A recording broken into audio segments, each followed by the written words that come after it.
AR5's going to Saturn, ladies and gentlemen. There's no debating AR5 going to Saturn. He is going to have a remarkable year, and what a beast. 255 pounds. Now, someone might say, Smitty, why all these quarterbacks? Lamar Jackson, Tua Tagovailoa. We'll go over Tua's weight and how I'm more concerned for Tua than I am for the gained weight of AR5. I like the gained weight for AR5.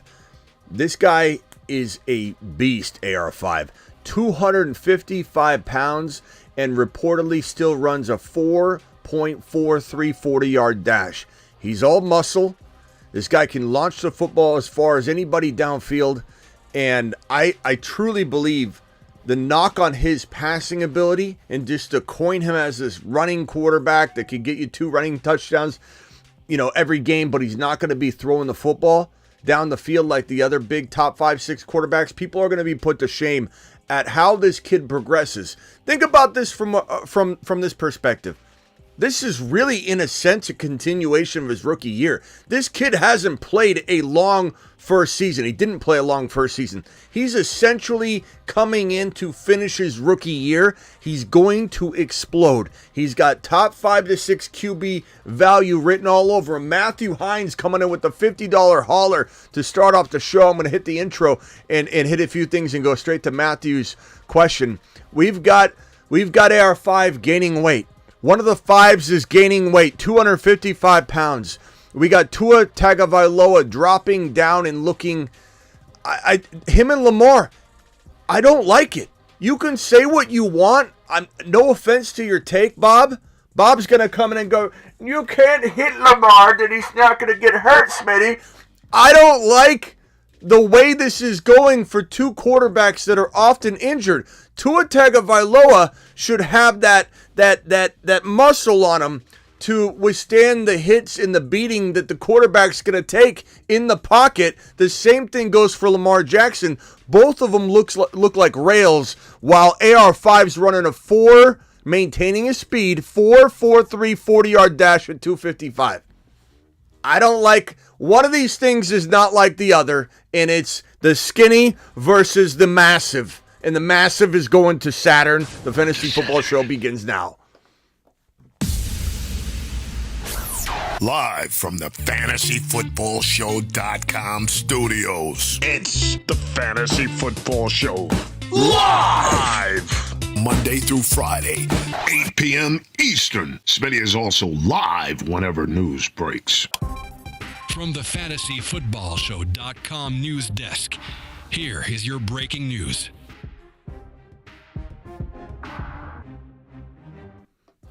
Ladies and gentlemen, look, everybody's different. Everybody's different, but everybody is different as well. And some players need more weight than others. Some players need to lose weight to stay healthy. Aaron Jones changed his body style as an RB, gained a lot of weight, got really fit, got his nutrition on point, and then he never had injuries when he was very injury prone at the beginning of his year. Of his career. And then other running backs have slimmed down to stay healthy. Other running backs have gained weight to get healthy. There's no exact science to this. Like anything, I teach this a lot. Like anything, it's all case by case, 100%. So I'm not going to sit here and go losing weight is bad or gaining weight is bad. What does it mean for the player? Do we like Achane to get jacked and become this massive, absolute monster? Yeah, we don't mind Achane to look like he's about 10 to 15 pounds bigger because he's a young player learning to play the position, getting used to his own skin. Carrying around extra weight doesn't necessarily mean you're going to get hurt because you got more weight to hit the ground. Sometimes it's about absorbing the weight. Sometimes gained weight is bad because you're bringing more force to the ground, causing the impact to be harder. Tua's got that fine line of what do you want him at? 240, 230, 210, 205. There's definitely a sweet spot. I don't know that he's reached it. I don't think you want this kid getting thrown around like a rag doll. Not to mention, you get an arm on him and you try pulling him, right? And slamming him down with some sort of creative tackle where you're swinging him to the ground. He's going to fly around like a rag doll. This is a guy that is very much a concern Very, very, very much a concern with the concussions moving forward. I don't care what anybody says. I don't care if you've read a report from the NFLPA from a doctor that said he's no more likely to get concussed than the average quarterback. I call cap on that, and that's my assessment. You can trust me, or you can trust somebody that's trying to give everybody the answer they want to hear. This guy is a concussion concern. I like Tua Tagovailoa. I hope he gets paid. You know what? Pay Tua. The NFL should pay Tua for ignoring this concussion thing the way that they did. The team should pay him because the team and the coach sent him back onto the field when he had a concussion. His arms were locked up. He was in concussive state, and he had trouble walking. The team helped him off the field, and his coach sent him back in, and he got a second concussion, 2 concussions in 1 game. Let me just start the show off by saying I believe Tua Tagovailoa deserves his $50 million a year for that alone. Let's give him a standing ovation before we start acting like we're having some sort of negative Tua stream. Okay? Tua. We are not against Tua. We are not against Tua. What I'm against is allowing our Tua to go out there and play football with the concussion concern at this ragdoll size. He's going to get slung around the field all over the place. This man's going to get $50 million per season, and you're letting him go out there and he looks like a ragdoll. I don't know that I like this. Dropping weight, and if you think that I'm just this angle, Smitty, you're overreacting. His players have been making comments too, saying, God, I thought he was on Ozempic, and Waddle said he likes the chunkier Tua more than the skinny Tua. They don't recognize him. They didn't even know who he was. They thought he was his brother. This is not just me. This is not me looking at a photo. This is the players reacting to how skinny he looks.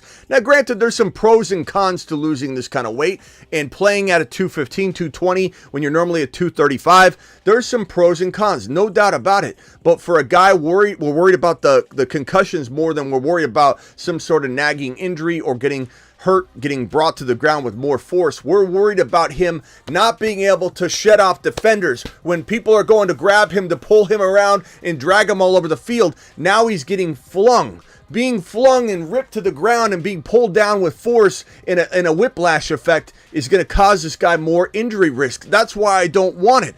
I, again, am telling you with a certainty, it doesn't really, there's no blanket way to cover this conversation and say it is preferable that a guy like Anthony Richardson play at a lesser weight or a guy like Tua play at a heavier weight. There's no blanket way to attack this. It is a case-by-case situation that unfortunately involves a lot of opinion. My opinion is this guy gaining weight isn't a problem. This guy had a shoulder injury. Everybody's saying that this guy's going to be on IR by mid-season, selling used cars in 2 years, acting like AR5 is some brittle little quarterback that's just in a big frame and he's going to get hurt because he runs too much. He had a freak injury and he's 255 pounds. No one's going to hurt him on the regular. A freak injury can happen to anybody, but you try tackling this man, and you tell me how injured you're going to make him. He's going to injure you. Anthony Richardson tackles you.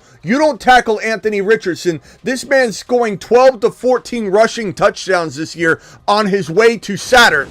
And you can dog him all you want. You can make fun of him all you want. You can act like he's going to be injured, but it's going to be a long year watching this man dominate and play like a top 5-6 quarterback. And you're like, shit, I should have drafted him in at least 1 or 2 leagues.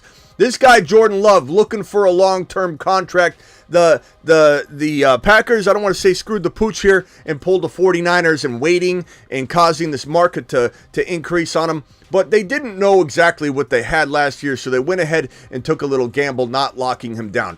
I don't think that was the worst move in the world. It cost them a lot of money, but it was a move that maybe saved their future so they didn't get into a Russell Wilson or Deshaun Watson situation. But they are dragging their feet a little long, and I think they need to get this done very, very quickly. The extension getting done between Jordan Love prior to the beginning of training camp is the goal. Okay, so I firmly believe you're going to hear in the next 2, 3, maybe less than 2 or 3 weeks, a Jordan Love contract getting inked. That will most likely trigger the Tua contract, to follow very, very shortly after, because the framework will be there. And if the Tua contract gets dropped, then the Jordan Love contract will follow very, very quickly. Just as the CeeDee Lamb contract should be very, very, very soon approaching because of the Justin Jefferson contract. These things are all waiting for one hat to drop for the other, or the one shoe to drop for the other one to drop. That's the way that it goes in the NFL. So we're talking quarterbacks today. We're trying not to discuss all the other content we keep talking about, even though there's new information. I don't think I'm beating a dead horse on a situation here or there when there's new content to talk about. But since there is nothing exactly new regarding any of the wide receivers, I don't really want to go into those right now. If you call in and have a question, I'd be glad to discuss it with you. But right now, I'd like to talk about these quarterbacks. I would like to talk about how many of you believe that Tua Tagovailoa, less weight and all, is somebody that should be getting $50+ million per year. I think he deserves it because of what his team's put him through and what his coach put him through. Even though I like Miami Mike McDaniel, he shoved him onto the field and he got a second concussion in one game. 2 concussions in one game. I won't forgive Mike McDaniel for that. I love Mike McDaniel. I love the way he coaches. I love the way he schemes. I love the way he turned Achane into a wide back. I do love Mike McDaniel. I do. But I'm also still bitter and pissed off watching him ignore Tua Tagovailoa's concussion that was clear as day. If he didn't suffer a concussion on the field, it looked like he was having a seizure. And you let him go back out onto the field. Pay the man. The question is, do you, aside from that, aside from the principle of it, aside from the love for humanity and saying give the man his money because he deserves it, because who the hell knows what his future holds inside his head because of what they did to him. But let me ask you this question. Do you think he's capable of producing like a $50 million a year quarterback? I want to know your answer to that. Do you think that this man, Anthony Richardson, is capable of producing like a top 5 quarterback? And do you like the added weight? I want to hear your reaction to that. And I also want to know, even though we don't have him on screen, do you feel Lamar Jackson is running the risk of injury the same way that I'm scared to death about Tua getting hurt? Do you think Lamar Jackson, let me try and find Lamar Jackson's screenshot somewhere. God, Lamar looks even skinnier than Tua. Lamar has more of a shot at not getting hurt because we're not worried about the concussions, right? If I could find the Lamar Jackson, I think it's right here. Here it is. Lamar and Tua are just, they look like completely different players. And it's like they've lost their muscle, though. It's not like, oh, they look like a fit, 205, which is what Lamar weighs. And reportedly 220, 215, 220 is what Tua weighs, which is a good weight, but it's not like his natural weight. His teammates didn't recognize him.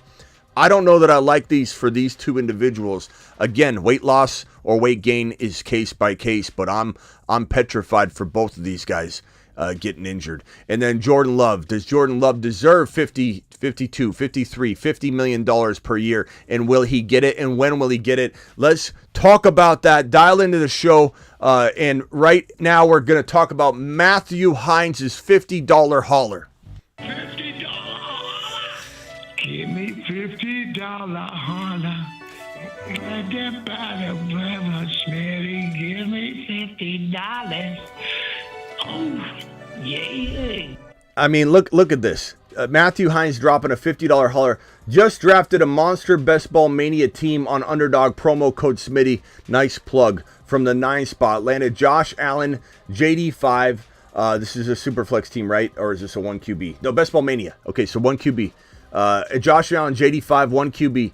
Bijan, I believe that is. Barkley, Stevenson, Braylon Allen, Herbert, Garendo, wide receivers, Jaden Reed, Coleman, JSN. I like this team. Laporta, Musgrave, Sinnott, fantastic squad. I'd say you need your wide receivers to land, and you couldn't have picked a better bunch of breakout Smitty-built wide receivers.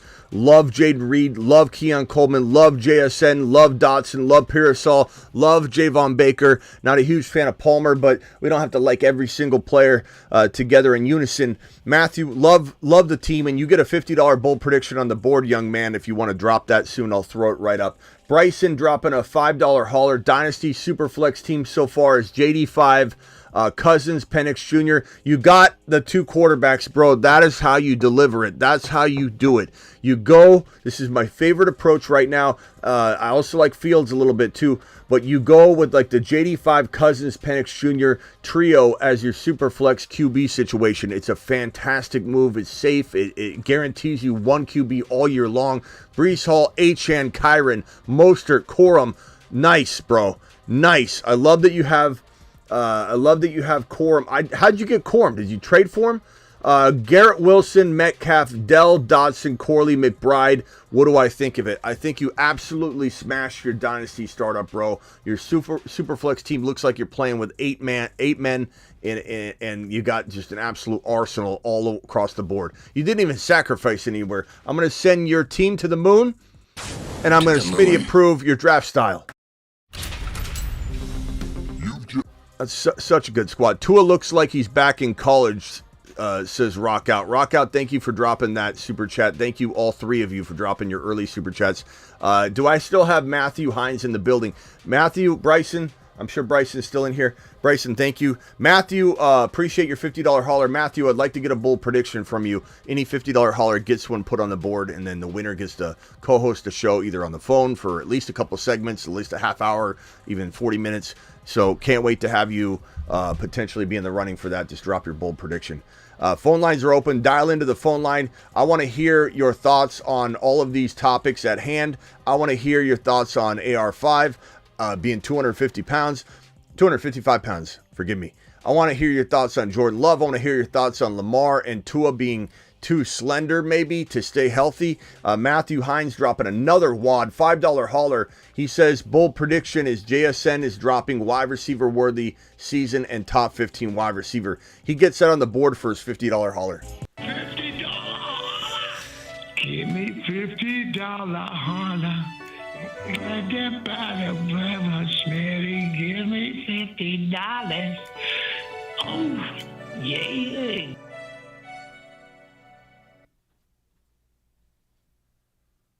Top 15 wide receiver season for JSN. That's Matthew Hines. Matthew, appreciate you doing that. So the board's right here. It's looking fantastic. It's getting nice and full. We've got about, I would say, 1/4 of the board full. And again, the winner of this will co-host the show with your boy Smitty and be on screen if you want, or you can be on the phone if you're camera shy. No problem. But this board has a whole plethora of different predictions, bold predictions, and Matthew Hines dropping JSN top 15 wide receiver. I like it, bro. I like it. Nice work. Nice work. Nice work. Top 15 wide receiver. Matthew, appreciate your $50 hauler and that additional super chat. Phone lines are open. Dial into the phone line. I'm sorry if I missed a call when I stood up, but the phone line is ready to roll, ready to rumble. Let's have a QB conversation, shall we? Let's not talk anymore about the wide receivers right now. We've talked enough about Lamb and JJ and Ayuk and Debo and the Niners and CMC, who got his contract. We'll give him one more standing ovation. Christian McCaffrey deserves it, the glue of that team. This was a needed move by the Niners and a rare win here in May, June territory for the Niners in terms of contracts. All right, so enough of that. Let's talk quarterbacks. Let's talk, even if it's another quarterback, let's have a conversation about this. Isaac wants to know who the Seattle Seahawks quarterback is. It's a good question. It's probably Geno, but Geno Howell, who knows? If JSN succeeds, are we assuming Lockett or Metcalf are the fallout? No, but first of all, DK's not falling out of anything unless he gets hurt. Number 2, we have Ryan Grubb, the offensive coordinator from Washington, Penix Jr.'s offense, Penix Jr.'s offensive coordinator, Penix Jr.'s architect of that offense, that aerial attack. You have him running that offense now. This is going to flip like 100% the other direction. This is a 180-degree turn in the other direction in terms of 3 wide receiver set offense versus a 2 wide receiver set offense. So at the risk of saying that Geno's going to have an amazing year, all 3 of these wide receivers could technically eat, but JSN could eat into Lockett's production even if JSN's, let's say, in the slot. Look, Cooper Kupp made his living in the slot. That's where Cooper Kupp always played. And CeeDee Lamb is his best when he's in the slot. There's no no harm in being a slot wide receiver, or a third wide receiver, or whatever. This is going to be a whole different offense, Isaac. So not worried about it one single bit. Dynasty, but yeah, I would say Lockett drops off his age. He's like 87 years old. So JSN kind of, even if he's in a different role than he, you want him to be, just because you're thinking he's the third wide receiver, he might be the most productive wide receiver from that positioning. So don't even think about it. Lockett's falling off a little bit. He's just older. Dynasty, Jalen Reed or Hawkinson. Jalen Reed by a mile for me. Jaden Reed, by the way, not Jalen. Jaden Reed by a mile over Hawkinson, 1,000%. I love Jaden Reed. Hawkinson's coming back from the ACL. We don't even know what his season is going to look like. That's a pretty easy call for me. Maybe I shouldn't say by a country mile, but that's how I feel. Indeed, let's see here. Instead of paying Tua, could the Dolphins consider Dak, or is that not possible? Well, it'd have to be a trade, so to speak. There's no trade clause for Dak Prescott. There's no chance that he's going to accept a deal if a team isn't paying him money on top of the trade. So he would say, "Go ahead and trade for me, and I'm not going to sign a long-term deal with you." No one's going to trade for a one-year quarterback. So not very likely. Is there a world where something like this could happen? I mean, look, Goff and Stafford, that situation, you never know. But I think the Miami Dolphins don't want to move on from Tua. Believe it or not, they believe he's going to stay healthy. I don't think he will, especially don't think he will at this newfound, weight that he's at, where his team doesn't even recognize him. And, take away some of the arm strength, you're going to lose a little bit. Take away your ability to take a hit. Take away your ability to shave and shake off defenders. He's not going to be able to do that. They're going to grab him by the jersey and slap him right down on the ground. And he's going to get a concussion a lot easier that way. But Dak Prescott next year, if they did not sign Tua and Dak is a free agent next year because he doesn't sign a new deal, yeah, he could be a Raider. He could be a Dolphin. He could be in a lot of places, and he will get wined and dined. So Chris from Vegas, you're not wrong in that if they don't sign Dak's a great piece to bring in for 4, 5, 6, 7 teams that are going to be vying for him hardcore unless he gets hurt or has the worst year we've ever seen. Even if he's good, and even good to great in the regular season, but again loses in the playoffs round 1 or doesn't even make the playoffs, he'll still be a hot commodity because people trust the product that he's put out for many, many years. They won't judge him off 1 year. Tua Tagovailoa, though, just so you know, Chris, they're signing Tua Tagovailoa in Miami to a 50+ year deal. That deal's coming. I'm hearing it's not far away at all. Jordan Love might be my favorite pick this year. He just got going. He's going to get better, says Donnie. I like Jordan Love. He's going to have a monster year. It's one of our favorite, I guess you could say, deep QB breakout calls here on this channel last year. And we smashed the hell out of that. I think our equivalent to the Jordan Love prediction is in some ways JD5, but JD5 is becoming popular, but he's still very, very decent value in redraft. But if you want that more like Jordan Love was getting cut, Jordan Love got cut. Many of you, and probably Donnie as well, gave up on him after your boys said, hold strong. I'm telling you, Jordan Love's going to be one of those breakout QBs. And everybody drafted him. And then a lot of people, about 40% of the people turned on me and said, he's garbage. I can't believe you told me to draft him. I remember the phrases exactly. Someone could go back to the live stream and watch it. I remember the exact phrase that somebody used. Someone said, first chance I get, I'm cutting him for Nathan Peterman or something to that degree. There were awful comments. Jordan Love got cut by so many people. He was on back-to-back waiver wire shows in weeks 5, 6, 7 or something like that. 3 weeks in a row, I had to say, pick up Jordan Love. Some of you cut him. People in your league cut him. You don't know what you're doing right now with Jordan Love. Trust the process. Jordan Love's going to work out. And Jordan Love turned it on. People were absolutely 100% abandoning this ship like crazy, left and right. 50% of the ship was abandoned. Okay? Jordan Love, who is that guy? Because JD5 is not that guy. He's going to be thriving all year. Who is the Jordan Love of this year? I kind of feel like one of the great names to use in this type of deep, prediction level territory is Justin Fields. Justin Fields to me feels like the closest thing I can think up of this coming season's Jordan Love, who was free, who was 100% free. In a sense, Jordan Love you could look at as undrafted value because he was cut. People cut him left and right. He was drafted, but then they cut him. So Justin Fields, technically speaking, might have more value than Jordan Love once had during the middle of the season. So Fields qualifies as a deep call because Love was a deep call. Can't believe everybody that gave up on Jordan Love. Okay. Let's see here. Jordan Love MVP season. Definitely could be. Definitely could be, bro. Tua looks like...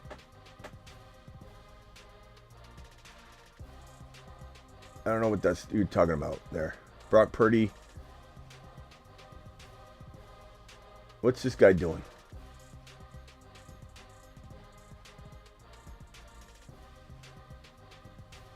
Is Aldi creating a problem? Is this alternate Aldi creating a problem? Let me know if he is. Okay, Superfish, appreciate you. Is the alternate Aldi creating a problem? Let me know. D-Town, appreciate D-Town being here. Appreciate everybody in here. Who's the first person in the building tonight? Matt Slater. Moonshot to Matt Slater. The moon. Appreciate Matt Slater doing it live. Okay, hit me with the phone calls. Dial into the show. Appreciate you. Rockout says Dotson, a good later round wide receiver. Absolutely a good later round wide receiver. 100%. So Breece Hall not practicing due to some lower half stuff. Breece Hall's been in the rehab territory of the field, working out like that. I'm not worried about it at all, bro. We're talking about being June. Let's wait until we hear something that we can be concerned about. This is normal. Bijan's sitting out. Kyron's sitting out. Breece Hall sitting out. Therefore, whatever. Wild Bill says, Smitty, you were against Tua gaining weight last year because he would fall. Now you don't approve of his weight loss. What weight should he be at? Something in between, bro. Not to where his teammates don't recognize him. Gaining weight. Look, I'll be the first to admit, the fact that he didn't get hurt last year and get a concussion, the added weight might have been better. I'll at least tell you, again, Bill, as I said, this is case by case, and I'm not going to run from this question. I appreciate this question in a sense. It is a case by case situation.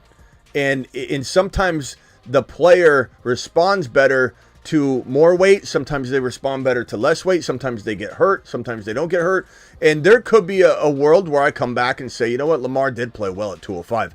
But I don't think it's going to work out well if he stays at 205. I don't think Tua Tagovailoa, given he didn't suffer a concussion last year, should be messing with the formula at this point. Maybe drop 5 pounds if you're feeling like you're carrying a little too much. But to slim down to the point where your team literally thinks you're the brother, or they don't recognize you, or the entire team's like, I did not even know that was him. I swear I thought this was his brother that walked in. They don't even recognize him. That's a body transformation it comes with a cost, Bill. It's not something I would advise anybody to go out, especially when they're injury prone, is to shed that much weight to where you can't, recognize them. I'm on the clock in the Drake League. Okay, I'll look into that. Thank you for telling me. I tried to make some trade offers, and nobody will trade in that league. I've sent so many leagues, so many trade offers to everybody. Let's see here. I'm on the clock. Who's available? Ooh, okay. This is a league. Who do I have in this league? This is a league where I have what is this? Oh, this is the league where I have Kyler Murray, Devon Achane, Derrick Henry, Puka Nacua, Brandon Ayuk, George Kittle, Isaiah Pacheco, Jahan Dotson, DK Metcalf on the bench. This is the Dynasty League. This is good. Okay, so I'm on the clock. Let me go over and see who's available in this league. Quorum's available. That's fantastic. The thing that sucks about drafting with all these, drafting with your followers and also drafting with just like-minded people is like nobody falls. Like Benson went in the middle of the draft. He's always here. Quorum. Look, who do I have on this team? I got Achane. Maybe I'd take Quorum here. I'm going to piss somebody off if I take Quorum here. Keon Coleman's there. I love that. I got so many wide receivers though already. What do I do here with this pick? Let's see. Quarterback, who's available? McCarthy, no thank you. Running back, I need RBs maybe more than anything. I love Keon Coleman though. That's such a good pick there. Achane, Derrick Henry, and I believe that's my and Pacheco. Actually, I don't need running backs. I think I gotta go Keon Coleman here, right, guys? Keon Coleman, right? Keon Coleman, right? I go Keon Coleman. It doesn't matter, right? Keon Coleman, the top available picks in this draft. I'm on the clock. Rookie draft 1.12, the 12 pick. Keon Coleman, Leggett, 80 Mitchell, Ricky Pearsall, Blake Corum, McCarthy, Franklin, Drake May, Roman Wilson, Polk. I gotta go Keon Coleman. It's the best pick. I'm not gonna force anything. Let's go Keon Coleman. Let's do it live. Done. Pick is in. Do it live. Mikey, thank you for letting me know. Mikey, you're the one with the two pick, right? I offered you a pretty big trade. Counter Keon Coleman and a whole bunch for Marvin Harrison, bro. I sent you an offer. Love picking Justin Fields in best ball all day, says Crypto. It's one of my favorite strategies. Phone line, I don't know if the phone line's broken. Try it one more time. I'm going to relaunch it. Call into the show. Call into the show. Phone line's on screen. Well, it will be in 1 second. Boom. There we go. Theo Darling says McCarthy. No. Absolutely not drafting McCarthy. It's not for Superflex, no. I'm looking forward to seeing this hype build as we get closer to the season, says Isaac. Seen some footage of DeAndre Swift training earlier. He packed on a lot of muscle weight and his agility looks off the charts. He could be a sleeper this season, says Isaac. I don't hate the take. I don't know. I worry about him getting injured with all the work that he was handed between the tackles last year. Anything's possible. Anything. Dante Culpepper was 265. Yeah, Dante Culpepper, Cam Newton, and I would say AR5 are on a whole new level for being monsters. Their physicality, their size. Such a great. Kenny Powers says Coleman was the pick. If you want to do a Benson and Coleman trade using another piece, let me know. I'm definitely down. I love Coleman though. All right, DeAndre Swift can kick rocks, says D-Town. Isaac says, which two tight ends are you considering taking back to back? I don't know what you're talking about, John. Okay, you mean like if I was doing are you talking to me or somebody else? I feel like you're asking somebody else a question. If I was ever to do back-to-back tight ends, I'm not doing that in a situation where, first of all, you'd never do that in a non-best ball, ever. It's the dumbest move ever. Anybody that does that is literally trying to get out of it all season long, and it's a demise of their season. But in bully tight end best ball strategies, it's not bad. But I kind of like to do it. I kind of just like saying, give me a shot on one of the breakout tight ends, like Ben Sinnott. Give me a shot on something like that, more so than trying to do the bully tight end. I'd much rather do a bully quarterback than a bully tight end. I just think there's so much value at tight end this year, you don't necessarily have to go that route. And usually a top 5 tight end is outside the top 10 every single year. So why not just take some stabs at 3 really good tight ends, two of which have huge ceilings, like Ben Sinnott and a couple others. Rock out I know this is Bruce. Bruce, you're live. Hey, Smitty. I got a quick question for you.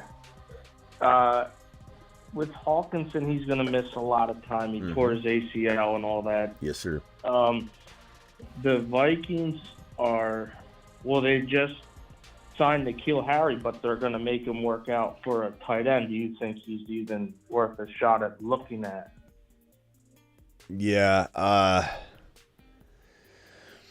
I look, the thing about N'Keal Harry, let me first say that I liked him a lot coming out of college. He had the makings of being every bit as good as really a guy you'd find in the 7 to 12 overall territory for wide receivers, but he couldn't stay healthy. Bill completely ruined him. God, it's why we say New England's a place where wide receivers go to die. But that kind of feels like, I know Randy Moss I get that, but like it doesn't feel like that anymore, right? And so there's a new regime there, so I'm not really feeling that way about Javon Baker right now. But you never know. It's like I hope it doesn't it's not infectious. I don't know what's going on over there. But N'Keal Harry couldn't stay healthy, bro. So you're gonna put him in a tight end position and tight end role.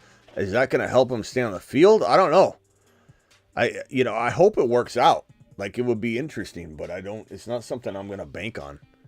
I'm certainly not like even concerned about it or looking at it or anything like that, but it'll be interesting, I guess, to watch. 1 second here. Tua's weight loss is about becoming more lean, muscular, and mobile. Teammates are joking about not recognizing him. Tua's working with QB coaches in California. Mechanics and footwork have already greatly improved. I hear you, but I don't want him being... Motion detected. I don't want him at this weight. I just don't think it's going to keep him healthy. But maybe it does help with his mobility in the pocket a little bit, but I just don't know. And I know they're joking for the most part. No one's saying, "Oh, like get out of here," like being mean to him, but they're like, "I didn't recognize him. This is crazy. He looks so vastly different." My point in Superfish in bringing that up, and thank you again for the $20 holler. Alert. Super chat alert.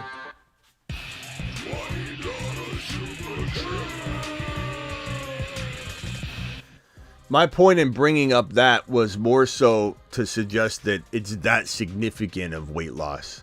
You know what I mean? Rock out, try calling it again. I tried answering it, it wouldn't connect. It's definitely not like his team's being mean to him. I didn't mean to make it seem like that. I'm just saying it's so significant. The weight loss is so drastic. I mean, you could see it, but the teammates are saying, like, holy hell. It's crazy. Bruce, hang on 1 second. Let me get Rock Out on the line here. Rock Out, you are live. Rock Out, you're a Mars man. Bruce, hang tight. Just hang tight right there. Thank you, Superfish, for this $20 holler. And I tried to give Tua the respect he deserved at the beginning of the show. We gave him a standing ovation. I don't want anybody to think I'm mad at Tua Tagovailoa, but I don't think this is a good idea. That's all I'm saying. I don't care if he's quicker. Like I said, Superfish, there's pros and cons, and I could be wrong on this, but there's pros and cons to like losing and gaining weight. Like, he is going to be quicker in the pocket. He's got maybe potentially some ability to outmaneuver some things he couldn't have, but there's a give and a take. It's not 100% positive, and someone saying, that he's gained more muscle, or working on being more muscular and less fat, maybe. But it doesn't look like he's more muscular. I'll tell you that. And I've heard that too. It's not just me saying it. Like, it looks like all the muscle dripped off him. So if he's working on being more muscular, I don't feel like it's showing. I'd like to see a couple more different like angles or something to figure it out. What's up, Rock Out? Yeah, you saw my last question. Where do you have Reed and McLaurin? Their ADPs are pretty good. Reed's climbing. Unfortunately, I don't want him to climb. I really love Reed, and he's not even like anywhere near sleeper territory anymore. But Reed is going probably around. Where is he going? Reed's going at it's still decent value. 58 overall. McLaurin is going around. Where's McLaurin? Like 5. Yeah, McLaurin. So McLaurin's right above him, 2 spots. So 53 overall and 58 overall. Players around that territory are Keenan Allen, Hollywood Brown, Xavier Worthy, Calvin Ridley, Godwin, Addison. Yeah, those are fantastic territory. They're not breaching a territory of like caution. I would take McLaurin and Reed over. I like Hollywood too. I think I mixed that up. Hollywood's looking great. On that note, just hang tight, Rock Out, because this is relevant, so I want to talk about it. On that note, you've got these two combos of wide receiver quarterback out there throwing missiles. Mahomes throwing darts to Hollywood Brown downfield, throws a long touchdown strike to Hollywood, burning defenders. And just looking like the rapport between Hollywood Brown and Mahomes is far more advanced than I ever expected. or hope for at this point in the offseason. Like, we're in early June, and man, I feel like this could be the type of value we thought that Rice would have had if Rice didn't have any off the field problems and they didn't add anybody to the team. The value that Rice would have held carrying over from last year without Hollywood addition, without any of that. I think Hollywood's got that kind of production right away. I really think Hollywood's taking. I think Mahomes is taking a liking to Hollywood Brown. So good God, So I will say McLaurin, Hollywood Brown, Jaden Reed, and Worthy. Those are tough players to rank, and they're all back-to-back ADP wise. I just think I mix them up. I don't think I can really say one is way better than the other. If I had to pick one right now because of the offense, I'd probably say Hollywood, and then I'd say probably Reed, and then I'd probably say McLaurin, and then I'd probably say Worthy, because I don't know if Worthy's going to get as quick of a crack at smashing.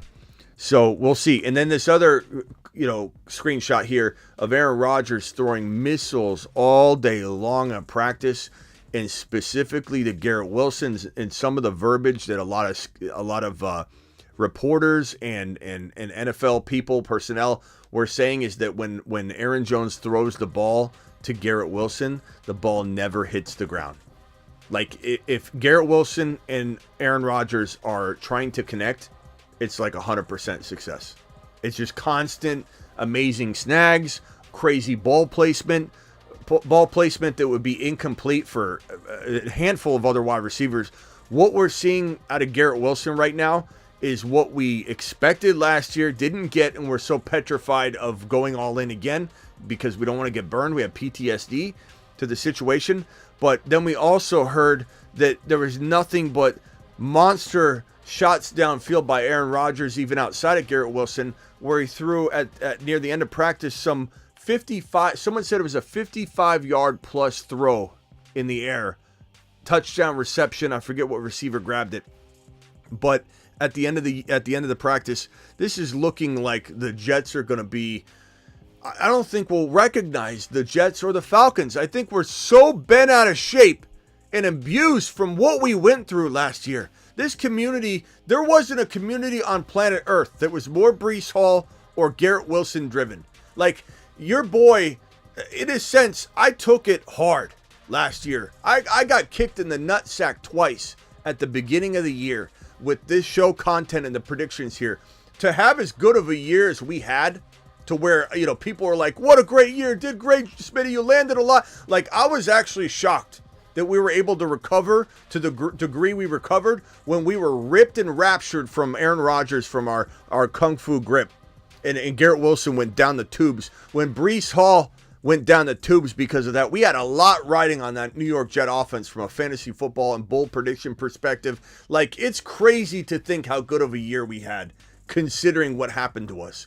And I think and Bijan, good God, and Bijan, the predictions about Bijan, how we got our nuts kicked in over and over and over again repetitively on the Bijan situation. How did we even recover? It's amazing. It's amazing how good of a year we had, regardless of that. I'm so excited, and I'm willing to take the gamble and trust in the process and not let the PTSD of those situations impact my love, desire, and investment capability in Garrett Wilson and Aaron Rodgers and the Jets, Breece Hall, Aaron Rodgers and the Jets, Kirk Cousins, Penix Jr. in London, Kirk Cousins, Penix Jr., and Bijan and Kyle Pitts and everything in between. This is going to be a glorious year, and I'm so excited that we get to see some of the things that we predicted last year to happen and come to fruition. I couldn't be more pleased about these reports today. Go ahead, rock out. I'm sorry. Yeah, but with Tua, I think he's way too skinny. I think he might be thrown down like a rag doll and potential bouncing off the field and getting concussion. Yeah. Like at the most, maybe 215, 217 as far as weight-wise, to me in the middle. Yeah, I don't know. Like, Bruce, are you worried about Tua? I know, look, Superfish is a big Dolphin fan, so I know it's Superfish. Like, you admittedly are going to come with a little bit of bias, but I'm also wanting Superfish not to feel like we're against Tua here. But I do want to know what everybody genuinely thinks about this situation. I honestly don't know if maybe he throws better at this weight. Like, I'm not saying that I know the answer for sure. But if we're worried about concussions, I don't know that I want him being. My concern is being grabbed and being pulled down. You know what I mean? Like, when you weigh what he weighed, you couldn't do that. So in order for him to get concussed, he'd have to get hit in the head, or he'd have to get tackled. And when he got pulled down, even when he was getting wrapped up, and 2 or 3 defenders wrap him up, and they start to drag him down, twist him, and pull him down, he's got to be able to keep his head up and not hit the ground. And he did that pretty well. He did the training for it in the offseason. But when you weigh this amount, it's very different. When you look this, slender, you can get grabbed by one arm by a big, defensive lineman or linebacker and be just completely like pulled to the ground and like whipped down. And especially if he's not used to playing at that weight, he's not gonna be as strong and figure out how to fend off defenders. I just don't know if I love it. I don't know if I love it. I'm sorry, Superfish. Here's my opinion on that, and this is just my opinion. I could be wrong. It depends on the person. Are you better at being are you better at being heavier and stronger, or are you better at being slender? Like, what makes you better? You have to know. Yeah, we don't mentally. know. And we don't know. It's more, for me, it's more mental than physical. Yeah. Hey, I'm going to do better doing this than I am doing Does what I did. Tua have, or is it, let's see here, Tua Tagovailoa. they should be signing you to be their psychologist, Smitty. Telling these players, what do you think's better for you? Hey, why don't you come in and sit down on the couch? Kick your feet up. Do you like to get hit? Okay, then we want you at this weight. Let's see. I want to see Tua's contract real quickly. Let's pull up Tua's contract real quickly. He becomes an unrestricted free agent next year, just so everybody knows. And I just want to look at the footnotes. Fully guaranteed, 5th-year option available. Roster bonus paid through training camp. Offsets. I just wanted to take a look at everything. Yeah, here's what I would do if it was me. And this is no knock on Tua. Again, I even said out of principle, I want Tua to get paid just because of what's been done to him. I want this team to not extend Tua Tagovailoa. I want him to go out there and play. And if he's the man again, you franchise tag him. And then maybe you do what the Green Bay Packers did. You're gonna overpay a little bit. You're paying maybe $55 million a year, $57 million a year, but you handle it right away. You handle it as soon as you're capable of signing him to an extension. You do it early in the offseason so the price doesn't hike up. You don't wait till the Niners sign Brock Purdy in August. Is when the Niners are going to sign him to an extension and let the value go up. So it's like Brock Purdy, you think? You think the Niners are going to regret it and Brock Purdy's going to be like, no, I want to be the highest paid quarterback? I don't know what's going to happen because he's got to have a good year. If he has a good year, he'll get $55 million a year. The $50 million a year Goff price will go to 55, 57 next year. This time next year, 50 will mean 57, or 60 or whatever. That's the way the nature of contracts, man. And so if I'm the Dolphins, I know he's going to be pissed off. I know he won't want to play, but he's not going to sit out. I don't give Tua his extension. I just don't do it. I don't do it. I'm not going to do it. I'm going to let him play. I'll franchise tag him. I'll try and work out a good contract with him that pays him. And if he's asking for the top 5 QB money and he didn't quite earn it, he did well, but he didn't quite earn it, I'll pay it. If he takes them to a championship game, even if they lose in it, he's worth the $55 million or whatever. But if he doesn't deliver, you get to franchise tag him if he's good enough this year and say, look, you're making the top 5 annual salary at the QB position for 1 year. It does suck your franchise tag. Here's the offer we'll give you. If not, you play again on the franchise tag. It just isn't smart football to me to, in my opinion, lock him down to top 5 QB money. This was a quarterback that majority of, and I know fantasy is different than NFL, and NFL is different from fantasy. I'm not an idiot, but this is a general feel that we all had was this was not a top 5 to 10 quarterback at the end of the season. There were points during the year where we felt like that production was there. He certainly did well from a stats perspective, but there was definitely that, like, who are we going to get? Is Tua that guy? Is Tua going to fold? Is Tua going to be able to deliver? And I think until he proves it, why in the hell would you give him this, what feels like maybe a Russell Wilson type commitment? When you're unsure, you do it. Deshaun Watson, you're unsure, you do it. We're unsure here. This is not Danny Dimes, but it's not guaranteed. You know, this is more of a in-between. We don't think it's Danny Dimes, but we don't necessarily think he's the absolute for sure future, and he's worth $55 million, $53 million, $52 million a year. Let's let him play it out. He'll be okay. He'll be mad at first. He's going to put up a fuss, but we're not extending him.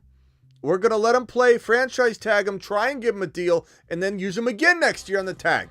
Unfortunately, that's how I would approach this.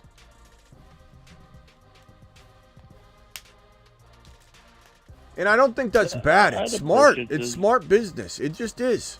He's not the kind of guy you want on a 4-year deal upwards of $200 million. I'd probably approach it the same way, but my whole thing is if he was willing to take top 10 instead of top 5, I would do it. You know, depending on his price range. Yeah, we'll see. You know, if he was willing to take top 10 instead of top 5, if he didn't want to be a, you know. Yeah. You know how they are. I hear you, bro. All right, you got anything else, Bruce? What else you got cooking? What do you think of AR5 this year? Look at this monster, 255 pounds this guy is. He's still running a 4.43. He could easily produce top 5 QB numbers with these. I think he's gonna be a top. I'm like you. I think he's gonna be a top 5 this year. Attaboy. For me, he's like my number 3 because for some reason I have a fascination with Stroud being the number 1 quarterback this year. No, that's the one I want. Yeah, I'm not there. I can't get behind that. I like Stroud a lot, but he's not my number 1. If he ran more, it would be. There's just too many. Allen's been too consistent. Hurts is going to be so much better this year. The offense is going to be absolutely fantastic. Mahomes, I think, bounces back. I cannot put Stroud above those guys, but I do get to the point where it's AR5 and it's, you know, it's Stroud, and we're talking, you know, those two guys right there at the 4-5 for sure. Ziggy, show me the front door. Okay. What do we got going on here at the front door? What's going on here? Is that Miss Smitty? Ziggy, off. Travis, you're live. Hey, how's it going? Good.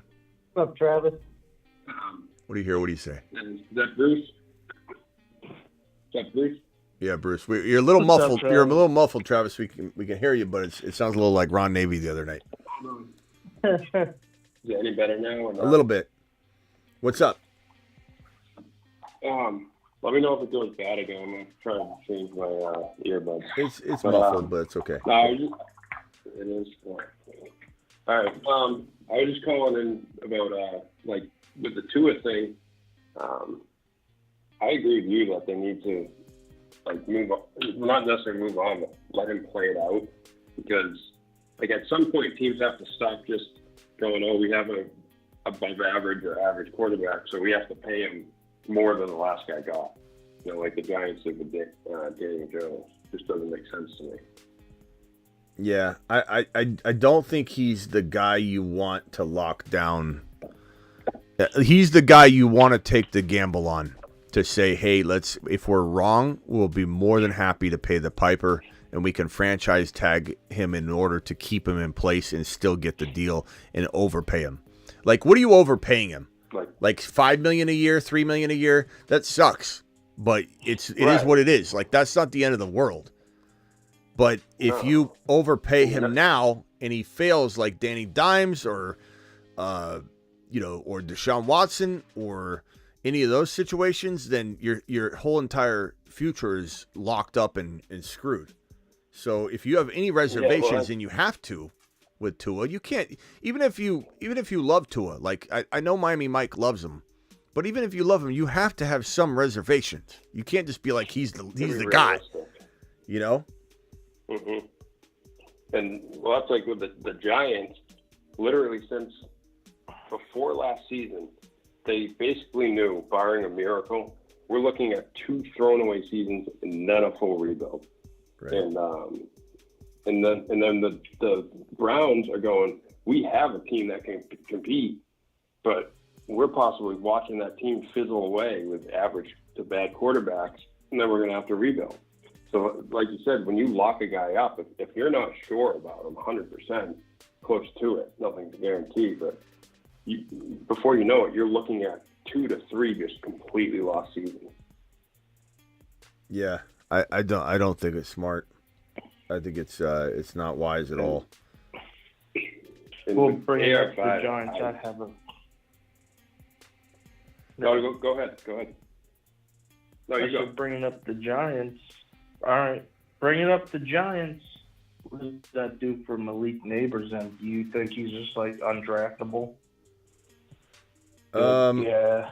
I don't know, not undraftable. I think Smitty had it right the other night. Yeah. I think you nailed it the other night, Smitty, when you were talking about him. Yeah, it's more so like, does he have 5 to 6 touchdown maximum capability?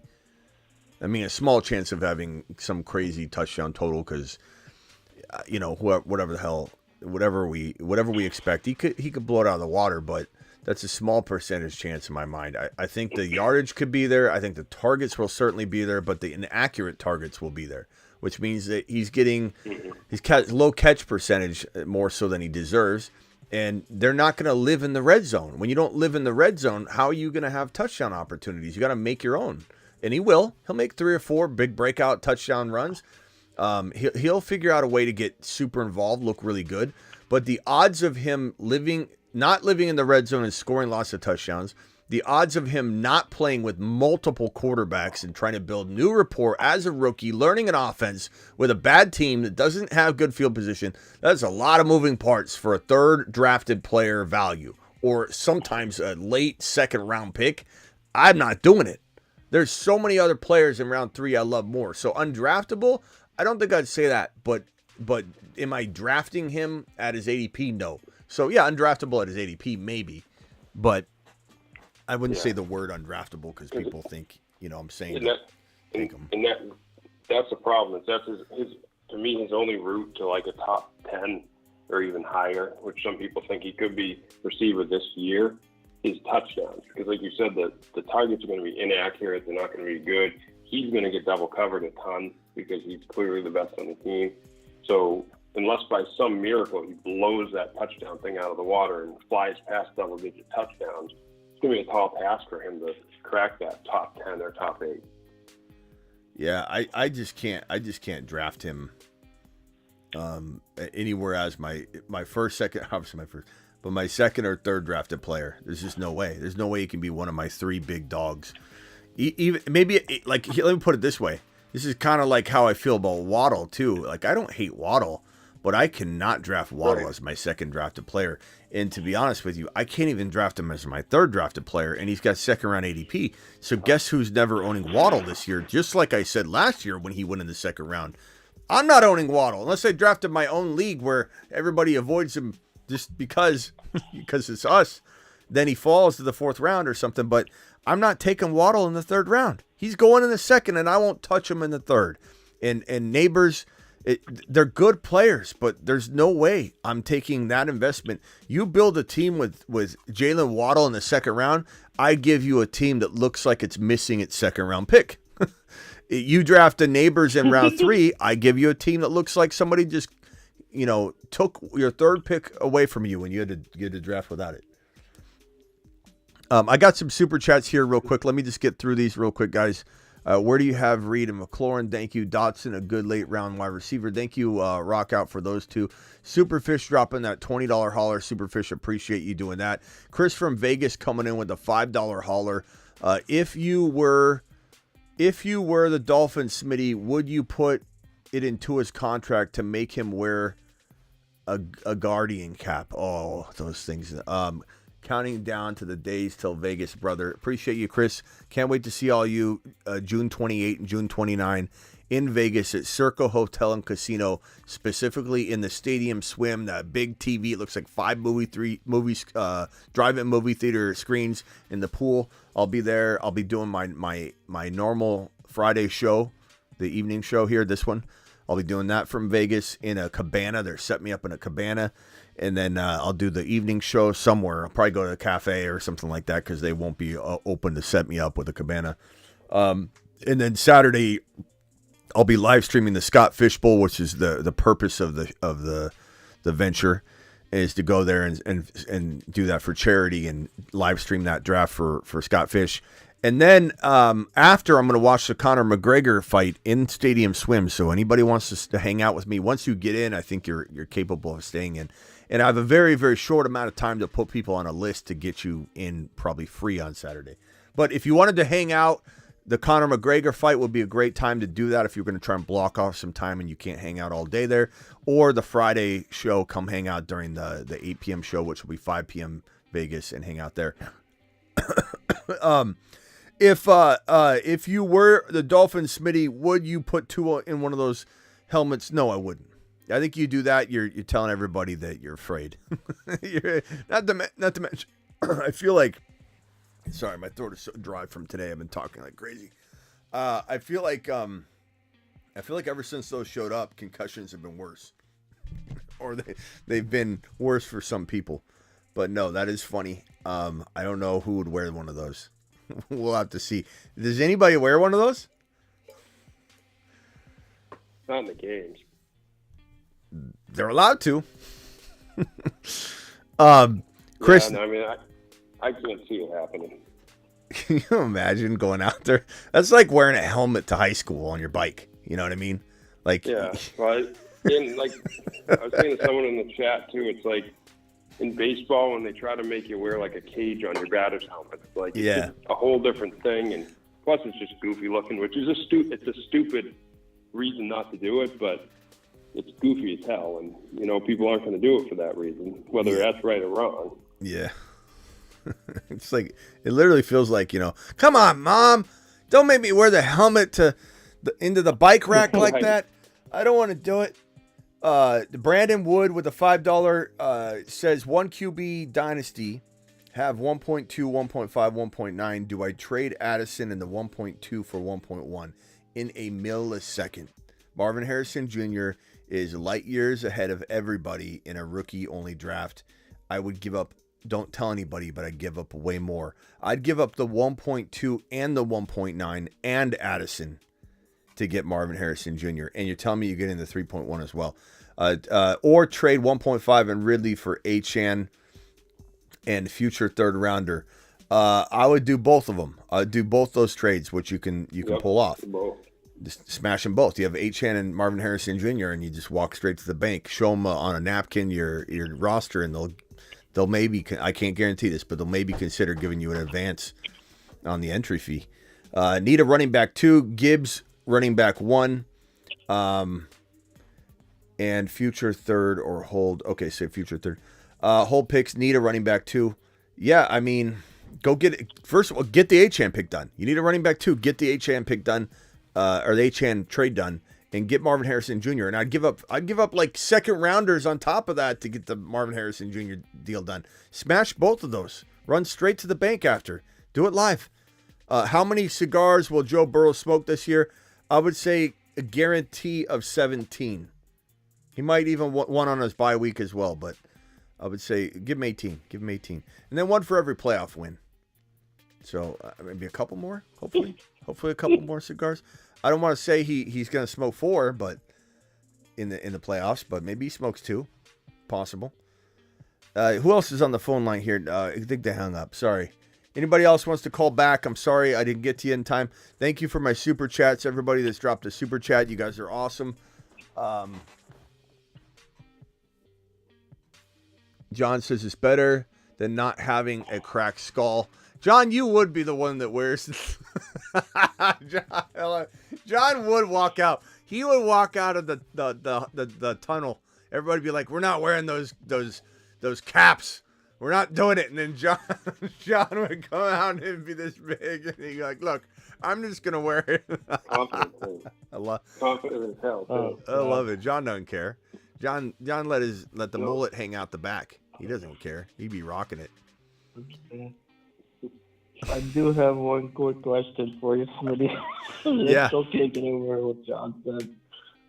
I sent this thing in the group text. I think I sent it to you. You guys are about them saying they're gonna ship Debo and keep Ayuk. I think it's the dumbest thing in the world. Well, I've told you that Ayuk. for, I don't know if you've been watching the show, but I've told you that for a while, that the more attractive trade piece is Debo. I'm not saying it's not dumb. I agree with you. It's dumb. But the more attractive player to acquire from a receiving team perspective is Debo. Because Debo's on a smaller deal. He's proven, he's bringing the running and the receiving to the table. A Buffalo Bill team could use Debo more than they could use Ayuk. He'd be much more valuable to a team like that. The Washington Commanders would love Ayuk because of the rapport between Ayuk and JD5 to reunite them. But Debo would be more effective for any team. Debo's one of the best yak yardage players to ever play the game, let alone in the last decade. I love Debo Samuel. But Ayuk comes along with draft capital, bro. First of all, Ayuk's going to cost more in trade for draft capital wise because he's younger. Debo's got more mileage, more tread. You're going to be able to get rid of Debo or you'll be able to get Debo in a trade and have to surrender like a second and a fourth or a second and something.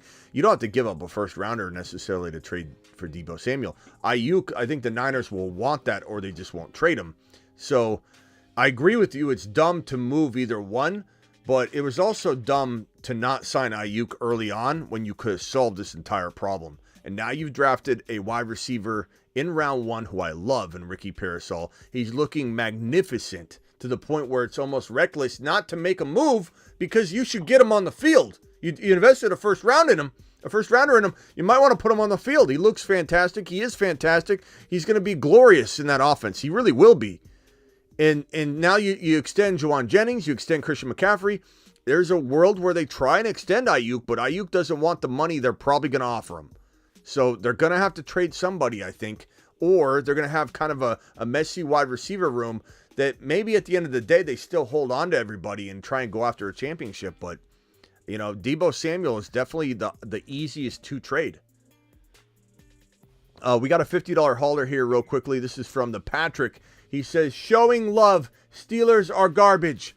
Thank you, Patrick. And he always has to throw a dig at Ron Navy, even a $50 hauler. I need a bold prediction from you, the Patrick. I appreciate you greatly for dropping this. I need your bold prediction. A $50 hauler awards you a free bold prediction on the board. And then if you win the contest and have the best bold prediction on the board at the end of the year, you get to co-host the show with me side by side. So drop your $50 hauler prediction. Appreciate you dropping it live, bro. Yeah, I got to do that. $50 get reminded. So I can put what I think Schultz is going to be better than all the what would be your $50 hauler prediction, Bruce? What would you put on the board? Mine, that Schultz is going to outperform all the Texans wide receivers. Oh yeah, Texans, that's gonna win. First of all, let's go. Bruce, I can hear you very clearly now. Whatever you were doing earlier, you're muffled. So keep talking the way you were talking. Am I still muffled? You sound a little better, Travis. The prediction that Bruce is going to drop if he's going to do a $50 hauler prediction is that Dalton Schultz, the tight end for the Houston Texans, will outscore. What was it? Is it yardage and touchdowns or just fantasy wise? It was like fantasy wise to a degree. Like, will he rank higher in the tight ends than all the other receivers? Like, will he be like number 3 and then the best receiver for the Texans be like number 10? Such a bold prediction. That's like, I don't know. Some would say you're the numbers though. Some would say you're flushing that 50 down the toilet. I would say no, because you're giving it to the show and you're putting good content out there to try and land. Whoa. But no, outscore all the wide receivers on the Houston Texans roster. That's some of the boldest stuff I've ever heard in my life. They got. We got to specify this. That's bold enough. Does he rank higher at his position than the other guys rank at their position, or is it just pure fantasy? I think there's a big difference. That's pretty much what I mean. Like, he's going to rank higher at his position than any of the three are going to rank at theirs. Okay. Because if you think about it, good clarification point. It's still bold. That still would win. It's a little more doable, but he still would win. If Schultz becomes top 5 tight end material, and Nico, Dell, and Diggs neither get into the top 5 for wide receivers, you called it right. Okay, that's a lot more doable. I could have swore for the first time you said it though, you did say that outscore all the other outscore all the receivers. But, well, if he's a top 5 tight end, I think he will. But I look at it as in he was really well liked last year. Like, he was sent for 1 year. And from what I understand, Stroud was like, I really like this guy. So they had to re-sign him. So that's the way I look at it. And I was like, okay. Yeah. It's good enough for me. I'm not around as often as I wish I was. I think Ron and I miss each other. Did Patrick, did you drop a bold prediction yet? I'm not sure if you dropped a bold prediction yet. You get a free bold prediction. Give it to me, and I'll put it on screen, pal. Superfish with a 20. Alert. Super chat alert. Superfish dropping a 20 wad. Thank you, Superfish. Can't thank you enough. To the moon. I mean, honestly, to Saturn. The moon. All the super chats over the years, and just being such an awesome follower, and dealing with my Tua Tagovailoa rant here and there, which is not ever against him. Like, I think I'm pretty clear about that, but I do feel bad when I know some of you diehards. Like, I always feel bad when I talk about the Patriots when Travis is on the line. But I'm always honest. I'll never, ever try and sugarcoat it. I'm never going to hold back. I'm realistic. Mike Stanton, Superfish says Mike Stanton was out for weeks and weeks after getting hit in the face with a fastball. Then batting helmets added that piece across the jawbone. They already added padding into his helmet last season, so no new helmet. Dolphins. We'll see. I hope he doesn't have another concussion. I truly do. And to be quite honest with you, I like watching Tua play. I know he gets a bad rap, and people often say he's not good or he folds, but the guy can sling it. I mean, in that offense, he fits pretty good. He's good. Yeah, that's the problem. When he's good, he's really good. Yeah, sometimes he's not good, and then he's really not good. But man, he can really sometimes play the part, no doubt about it. I just don't know if you want to mess with the recipe that you have going. Like, he had some good. I just don't know. The weight drop just concerns me. There's the arm strength, and I know that he's obviously working on that. It's not like they don't know. They haven't tested his arm right now under his new weight. But I don't know. You also have he's got to hold up over the whole entire season with less muscle mass on the arm. He might be toning it up, but he's definitely got a smaller cannon. And you just wonder, getting thrown around like a rag doll. I just worry about it. But I will say this: I'm an Achane truther. I'm an Achane diehard fan. So you think I don't want Tua Tagovailoa dropping missiles all over the place and moving the football down the field and getting in the red zone constantly? I want Tua to have great success, which is why I really wanted the Dolphins to go after Fields almost more than any other team, so that the Dolphins' offense was protected. If Tua did go down, you had Justin Fields, but they didn't do that, and that pisses me off. Patrick. Who was their backup? It was Mike White last year. Yeah, Dolphins depth chart is as follows. We'll go straight down their entire depth chart here at QB. They've got, of course, Mike White's still there, but they've got Skylar Thompson and Gavin Hardison. So, You know, Mike White's good. Like, I like Mike White. It's not bad.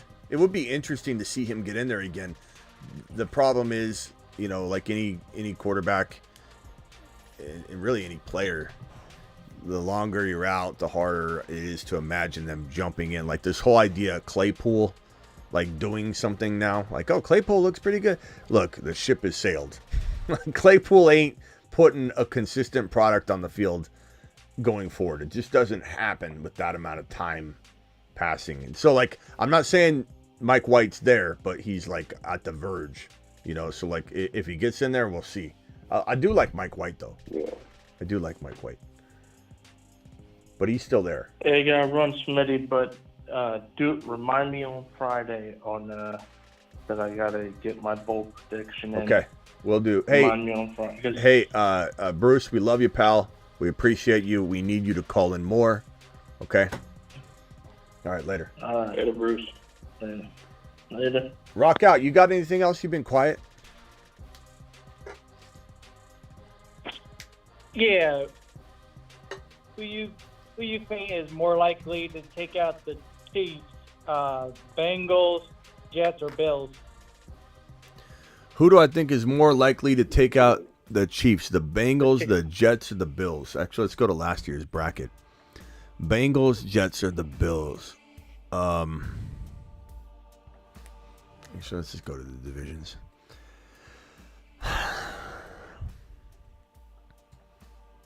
I have to choose between those. You don't want me to give you anybody else, like the Bengals, Jets, or Bills from those. I'm gonna say the Jets, man. If Aaron Rodgers stays healthy, but you know, Interesting. I think they're all really solid, and the Bills are. I think the Bills could have done a lot better. I think the Bills could have done a lot better this offseason, but it doesn't mean I don't love Keon Coleman and I don't love the evolution of Kincaid. They're all three great. Like, you're forcing me to answer. The Bengals could go to the Super Bowl. The Bills could go to the Super Bowl. The Jets could go to the Super Bowl. Like, this is a loaded question, and I'm leaning, but I don't know. I'm really excited about the Jets, man. I'm really hoping that they can put it all together. Buffalo is probably the safest answer. I think Buffalo bounces back, meaning more consistent. Yeah. But, I don't know. My answer could evolve too. Like, I don't want you to think like next week if I start saying the Buffalo Bills are going to the championship game that I'm flip flopping. It's just like you're asking me, and they're all three awesome squads. You know, two of which are in the same division, so it's like, you know, there is a chance that the Dolphins knock the Jets or the Bills out of the playoffs, you know, like you never know. Yeah. But, you know, injury could happen for like 5 weeks or something like that. But if the Jets stay healthy, like, and that means Aaron Rodgers plays 17 games or really close to it. I don't know. Fun one for you. The boards. This is from just Jay. Jay says, fun one for the board. $50 hauler to close the show. Kendre Miller, 250 more total yards than Kamara. Can't wait to co-host it. Love the content. Just Jay dropping that $50 wad. So 250 more total yards. Kendre Miller over Kamara. $50. Give me $50, holler. Get by the brother, Smitty. Give me $50. Oh, yeah. Kendre Miller, 250 total yards more than Kamara. That is just Jay dropping that wad on screen. Thank you for dropping that, pal. Appreciate you. That's an interesting one. And then this one, D-Town, I think the narrative, I think they're going to throw... Oh, he's just answering. Did Patrick ever drop his $50 bold prediction? I've been trying to find it. But, man, what a wad. What a wad dropping that big bold prediction on screen, Jay. Thank you, pal. Jay to Saturn. To Saturn. Jay, you've outdone yourself. The only thing you said here that's wrong is you said 250 more to total yards, and you said, what did you say here? A $50 hauler to close out the show. Show ain't closing, pal. Not yet. That's the only thing you're wrong about. Although, maybe he's right. Maybe I do close it out in a little bit. Wind it down. Because I got to come back and do a draft stream. So he ain't wrong, I guess. Yeah. Wind it down. Yeah. Kyle Pitts outproduced Drake London as the wide receiver one. Well, that is a bold. That is a bold one. That is a bold one. Smitty, trade me Puka. Says Kenny Powers, trade me Puka. What do you got? Trade me. What's your offer? Put your offer on the table and I'll throw it on screen. These usually don't end well. When people, I'm not saying Kenny will lowball me, but who is it that always lowballs me? I want to say it's Ricky, Little Ricky, I think his name is. Little Ricky always lowballs me. He'll come after like a Puka and offer me like a Keenan Allen in the Dynasty League. It's like constantly. I sent him a message. I feel bad. Little Ricky, if you're watching, I love you, pal. I finally sent him a message and I said, Little Ricky, you've got to stop sending me these because you don't know how much time I waste rejecting them.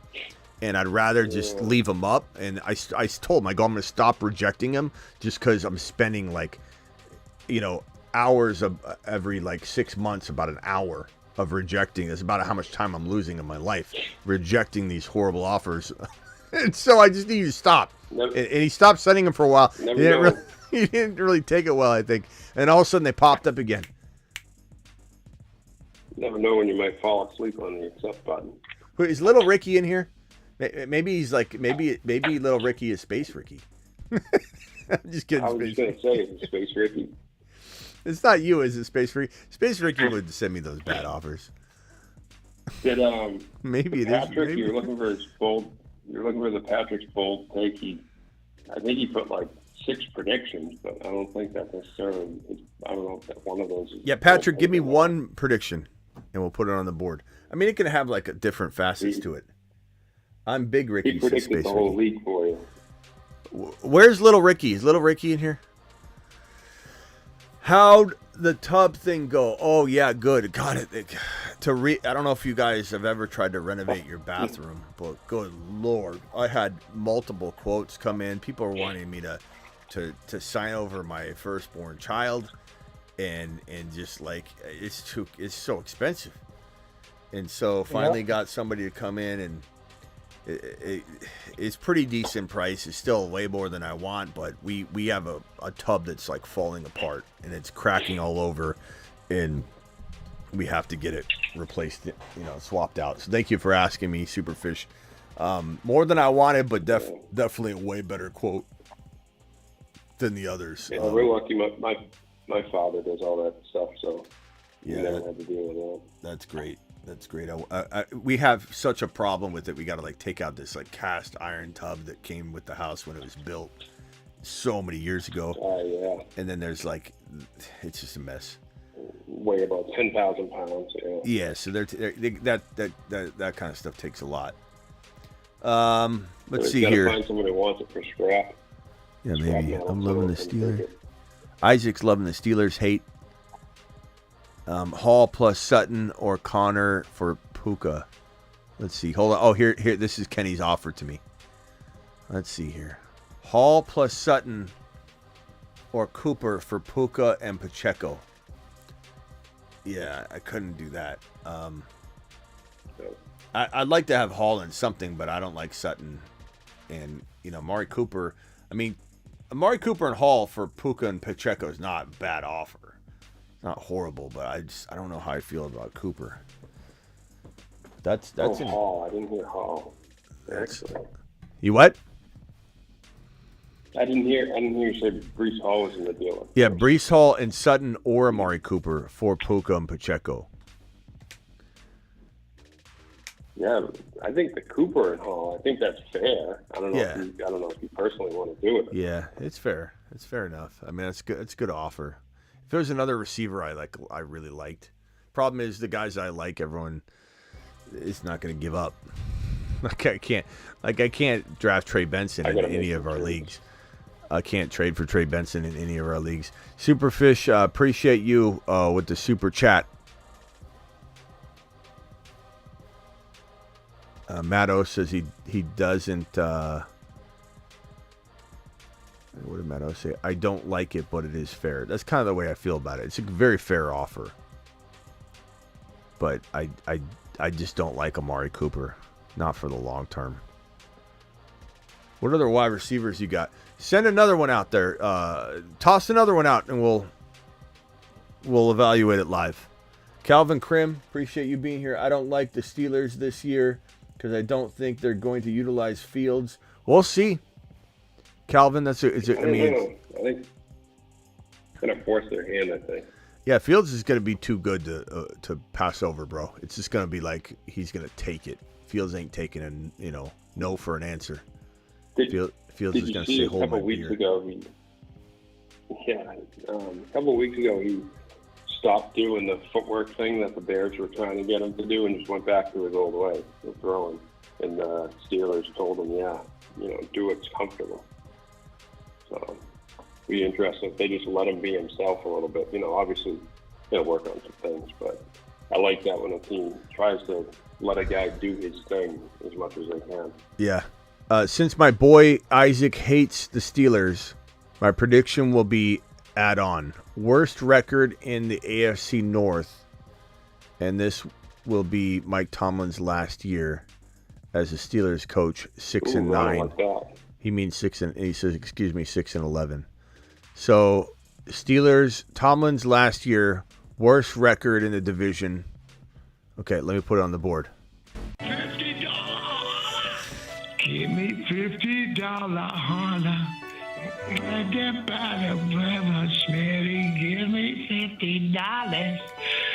Oh, yeah. Worst team in division and Tomlin's last year. Yeah, you got to check that because other people may already have Tomlin being fired. Who's talking right now? Rob, John. Yeah, but he has two things in there, so it doesn't matter. And if we run into that, we'll just have to run into that when we run into that and figure out if there's a slight alteration. Also, the date. If somebody's going to throw a repeat up there, the person that put it up there first wins. They get it. That's a good way. Yep. That's why I put the date there. While you're at it, John, what can we do for you? I don't know. I just want to say Tua helped a lot of people win last year. He was going really, really late. And AR5, I don't know what the love affair is with AR5. He had games with QBR in like the low 18s and the 20s. I mean, he was great when he ran the ball, but you can't run the ball forever. Those that run the ball tend to have a relationship with the blue tent eventually, and it leads to them no longer playing in the NFL. But if he wants to change his ways, I'll be on the bandwagon, but I have a hard time drafting him in all formats just based solely off of last year's performance and the fact that he's repeated earlier 4 games. Yeah, he said that he wasn't going to change his ways. So I mean, John, they drafted a bunch of wide receivers. John. I mean, God, I don't want to go into John again because I'm not mad at you, John. I'm passionate about my beliefs for players. Okay, so don't take any of this like personally at all. But you're reaching again. You become the master reacher in terms of the fantasy take. Like you talk about, he played 4 games, got hurt in the 4th game. And you could say that's kind of part of your point, right? That he got injured. But you can't make a determination about how he's going to hold up or his QBR after playing not even 4 full games. He played 3. He was QB4, if you want to talk about QB numbers, QB4 and QB2 in 2 of those 4 games. And he went down really early. He went down really early in that other game, so I don't think we can even count the 4th game. So he played 3 games, 2 of which he was a top 4 quarterback. 1 of those games, top 2. And he still threw for 233 yards and a passing touchdown in that game. You can't judge the man off of... not to mention he threw 3 total touchdowns in 3 games. And then he ran for...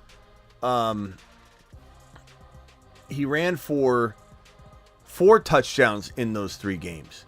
Like, I don't know how you could come to that conclusion at all and start saying that he, if he doesn't change his ways, he's played 3 games, bro.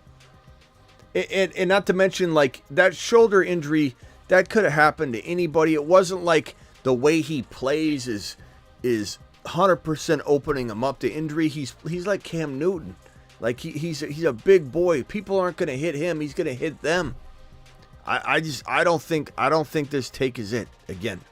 And I appreciate you, John. I'm not trying to go at every single one of your takes. I will say, John, that you almost put this on yourself, though, because you'll call in and and it's fine. I don't mind this. This is kind of the John role. Come in and be the anti-take or whatever, because you don't call in and go, hey, I totally agree, Jordan Love to the moon. Let me tell you why. You call in and say, here's why I don't agree with you. And so you're naturally going to get me to yell and clap back at you. So I don't necessarily feel bad because this is your intention.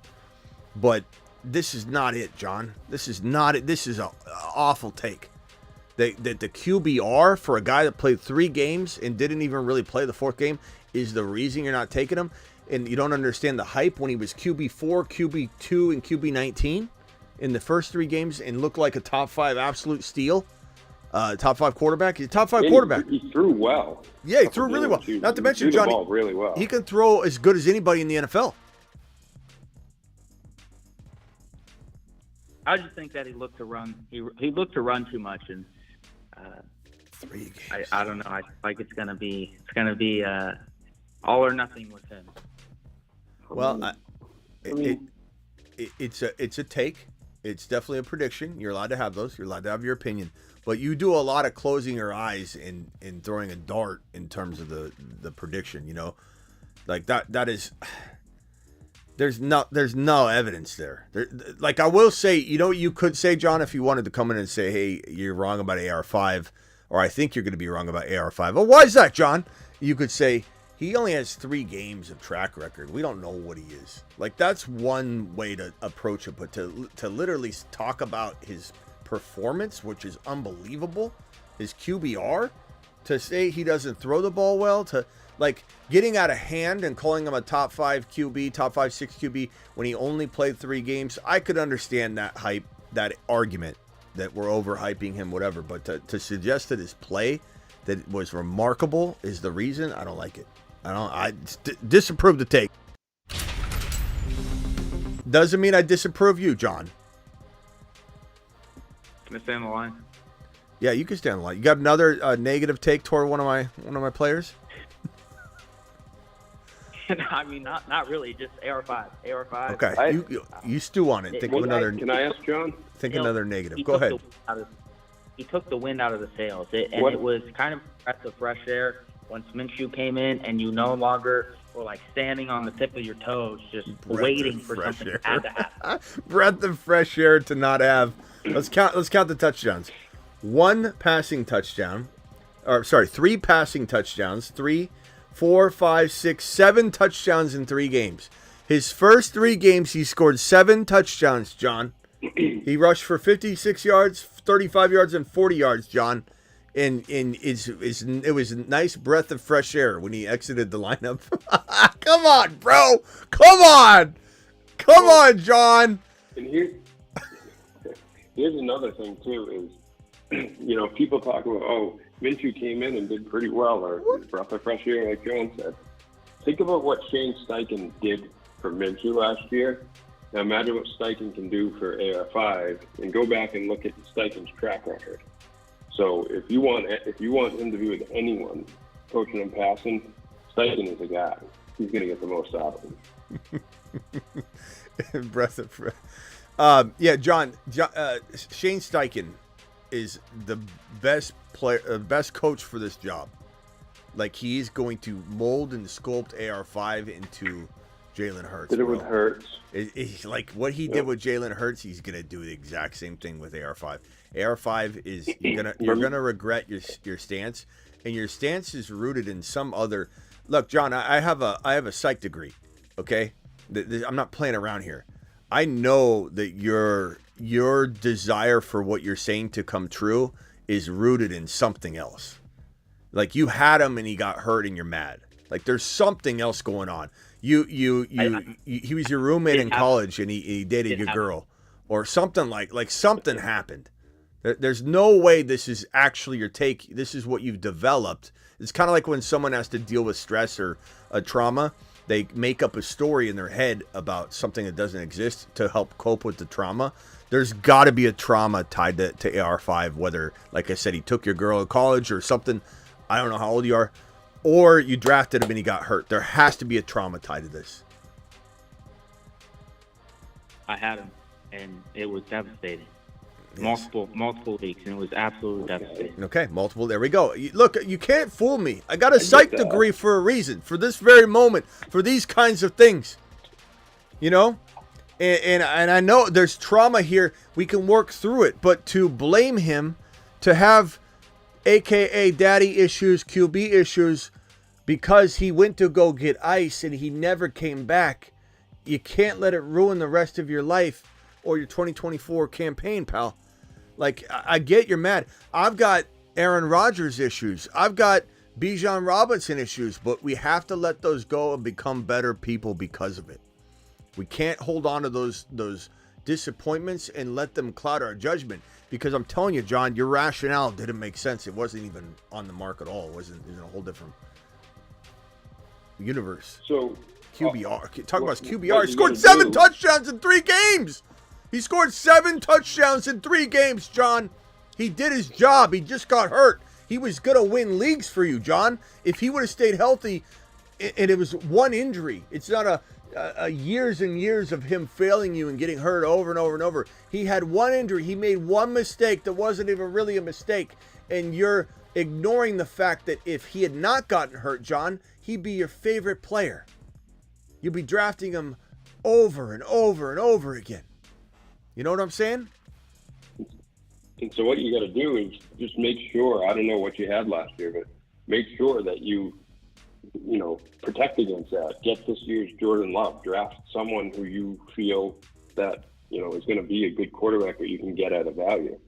Like you even talked about, like Tua last year, you could get at a pretty good value, and he ended up putting up really good numbers overall. And if he's your backup, you're in good shape. Or like I said, Jordan Love, who no one was looking at, called a bust halfway through the year. He won leads for people. So, if you protect yourself, take the chance on him. Yeah. And Brett Jones right here says 7 touchdowns in 10 quarters, ! And Brett, look at Brett. Does Brett look like a guy that isn't a serious man? Look at him. He looks like he probably, no, don't take offense to this, Brett. You probably work in pharmaceutical sales. He's all business. He's all business. And this guy doesn't mess around. Brett doesn't look like he takes very many risks at all.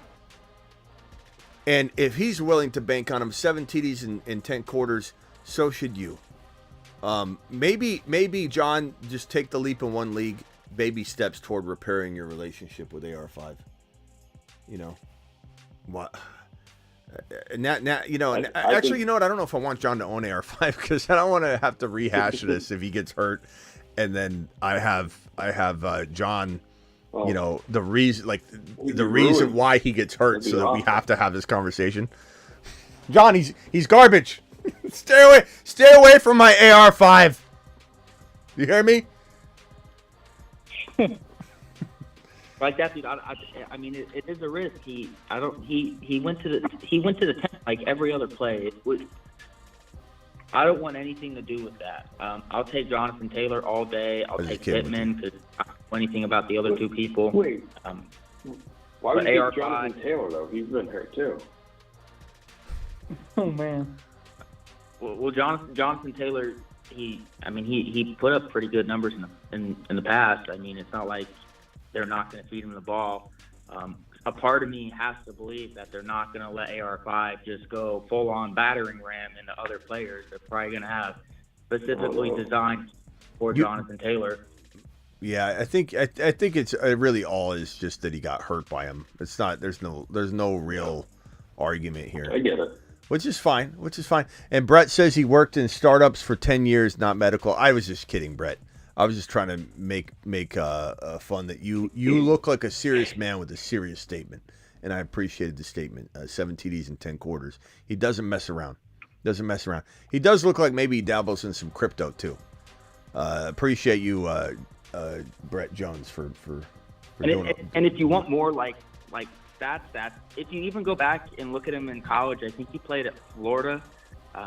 Correct me if I'm wrong. I think he came out of Florida. He didn't look like a fully developed, polished quarterback ready to step in the pocket. He wasn't.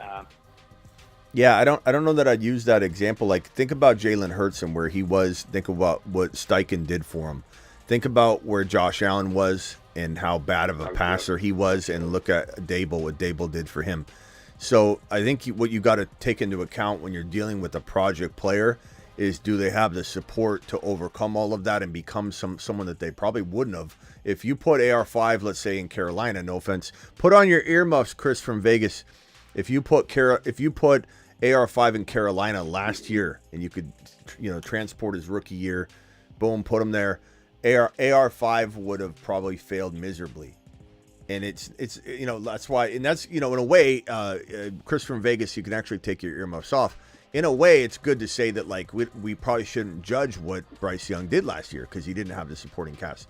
So you put AR5 in Indy, you give him Shane Steichen, you give him an offense that they're building around him, and I promise you they are going to have him run into people over and over and have some design plays constantly for that because it works. And he's not worried about getting hurt. Your fear of him getting hurt again when he hurt his shoulder is, I think, misplaced. And you're not worried about JT getting hurt. Makes no sense with your fear of AR5 getting hurt when AR5 has way less of an injury concern and injury history, and he's not a running back than I think JT at this point. But it is what it is, pal.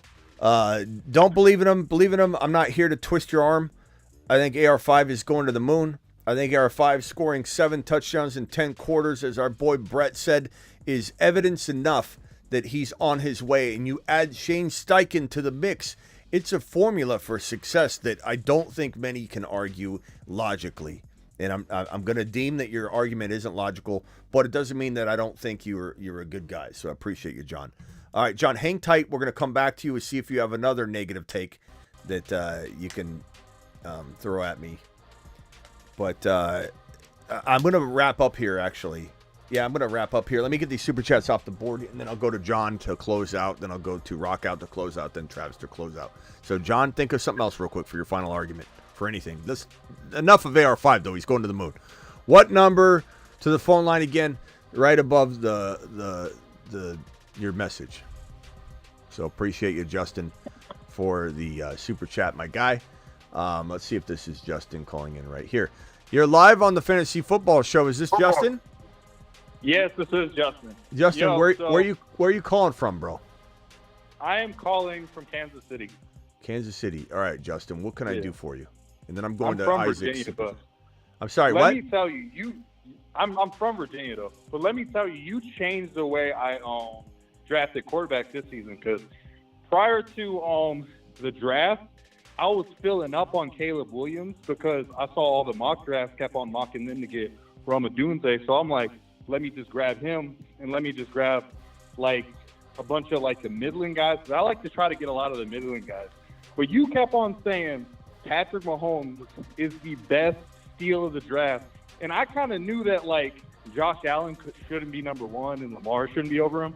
But as soon as I started drafting Patrick Mahomes, bro, my lineups have been looking fire. Crispy. Because you had said something specifically. You said something like, well, people are afraid to draft a quarterback early, but the 5th round's not early. Yeah. Or whatever. And, like, I started getting him in the 5th round, and I'm like, man, I'm able to get a fire running back. Like, I'm able to get, like, let's say you can get, like, let's say Garrett Wilson, Brandon Ayuk, maybe still, like, Derrick Henry or something. Then get like a third wide. Then you get like that's amazing, bro. Yeah. You know what I'm saying? Yeah. I mean that's why it's funny when people say things to me like, whoa, very bold Saturn list where you got Hurts and Mahomes on your Saturn list. Like this is going to be such a great prediction show and review next year when you're like, oh, we landed Jalen Hurts, we landed Patrick Mahomes. But it's like anybody that knows what I'm actually doing here, anybody that listens to my content, understands the process, figures out what it is I'm really saying, is that even though Mahomes is a big name, for some reason the entire world is sleeping on him, and you're getting them outside of the top 50. Yeah, it's ridiculous. It's win a league, and same thing with Jalen Hurts. Jalen Hurts going in the 4th round is criminal. And it is a sleeper. Mahomes and Hurts are sleepers. I'm sorry, it's Justin. Justin. Yeah, they're sleepers. They're sleepers. Yeah, in some fantasy, guy who has AJ Brown and Devontae Smith you- has no business going below a guy that has Keon Coleman. We're going to reserve judgment for him because he's a rookie. But like Curtis Samuel, Khalil Shakir, like guys that really. They do stuff like they're respectable wide receivers, but like Devontae Smith and AJ Brown like win people leagues, man. Like you know what I'm saying? Bro, you're gonna have people say this guy called Mahomes and Hurts a sleeper. Garbage content creator would say that. A person, a random Roger would say that. A scared and petrified Peter would say that. But somebody that understands what a sleeper really is, any player that is being slept on, it could be a big name sleeper, a mid-round sleeper. I've been dropping sleeper when all these people that complain to me were sharding in their diapers or they were negative years old. So if I want to come out and say, let me give a descriptive adjective to my sleeper, how about I say, let's do 5th round sleeper show. Who's sleeping in round 5? How about I say, let's do a 1st round sleeper show? Who's sleeping in round 1? You can make anybody a sleeper if you just describe what it is that you're talking about. And look at this team. Hold on one second, Justin. Hold on one second. Look at this team that I'm drafting right now in a marathon on Underdog Fantasy promo code Smitty. A team I shouldn't be able to build. They shouldn't even allow me in the building anymore to be doing drafts when I can concoct a team like this. Mahomes, Kyron, Achan, Josh Jacobs, and CeeDee Lamb. How did I get these 5 players? Tell me. How did I do it? Josh Jacobs, because that little hammy has fallen to like pick 60 and crap like that, and like no business. This is insane. Like, there's a world in which Josh Jacobs could be like the third he RB, could be top like 5. Total. Like, you know, there's a world. Can someone explain to me how I drafted this team? I mean, we got the ADPs and the draft pick. So actually, let's go through it. I took Mahomes at 47, his ADP's 46.9. I took Kyron Williams at 23, his ADP's 26.4. I did a little reachy poo for little Kyron Williams. I drafted 26. I drafted HN, his ADP's 25.5. Josh Jacobs, I took at 50. His ADP's 47.6. Not that big of a fall. And I took at pick number 2, his ADP is 2. I took CeeDee Lamb. I did 0 reaching in the grand scheme, and I landed this team. The ADP allowed me to lamb base the entire 11 people that are in this draft right now. Only I can screw this up with my later picks. This is a home run team. This marathon team might win it all. Yeah, 100%. But a guy that I think is absolutely stealing money, because look at the numbers of like, okay, the Steelers drafting wide receivers, because they basically, because I was like starting up like numbers and stuff like that. They basically do not miss at wide receiver in the 1st and 2nd round. Like, and it's not even something where people think that like, well, there's some guys we forgot about. Maybe 1 or 2 in like the last 10 years or 15 years. Roman Wilson, stealing money, bro. Because he's a high-stealing wide receiver, and he's going to the program that never messes it up, bro. Stealing money. I don't understand how I just explained this. It's like, I don't know. It's like people don't listen, or even it's like they don't comprehend. I'm sorry, Prime. You know I love you, pal, but this is just I don't understand where you're even coming from. I don't even compute what it is you're thinking in your mind. I don't know if Mahomes is being slept on. Crying emoji. Crying emoji. I don't know if Mahomes is being slept. How? I'm a Patriots fan, and Mahomes might be the next greatest quarterback ever. What? If No, people really not want to get the regardless greatest of that, quarterback ever in the 5th round. regardless of that, that doesn't even matter. Like his But, like, career, that's his what I'm career. saying, Hold though. on, Like, Justin. I'm Hold saying on, Justin. he might Justin, put up a 5,000 hold yard on. Hold on, Justin. Yeah. Go ahead. I don't know that we even have to have a conversation about his career or how good of a quarterback he is. What we're talking about here is 46.9 ADP. Mahomes has no business being in here. Prime, you couldn't be more wrong if you tried. This is probably the most inaccurate thing you've ever said in your entire life. And no offense, as much as I love you, Prime, you should be ashamed of yourself that you fell into this category of commentary where you literally just put out on the record, receipt on screen, that you don't know if Mahomes is being slept on, crying emoji, when I'm showing you where he is. Read my lips, Prime. He is not only being slept on, Mahomes is a sleeper. Jalen Hurts is a sleeper in the 4th round. Do you understand the concept, Prime? Do we understand? Justin, hold on a damn second. Hold on, I appreciate you, but hold on. Do we understand, Prime? I'm thinking unknown players. It's not about unknown players. Didn't I just describe that while maybe Prime was even in his diapers, sharding his pants, that this is a conversation I've been having for 23 plus years professionally. Big name sleeper, small name sleeper, deep sleeper, unknown sleeper, 1st round sleeper, top 10 sleeper. It's all how you describe it, Prime. Who told you that sleeper has to be unknown? Who? Who gave you that definition that you've been living and dying by?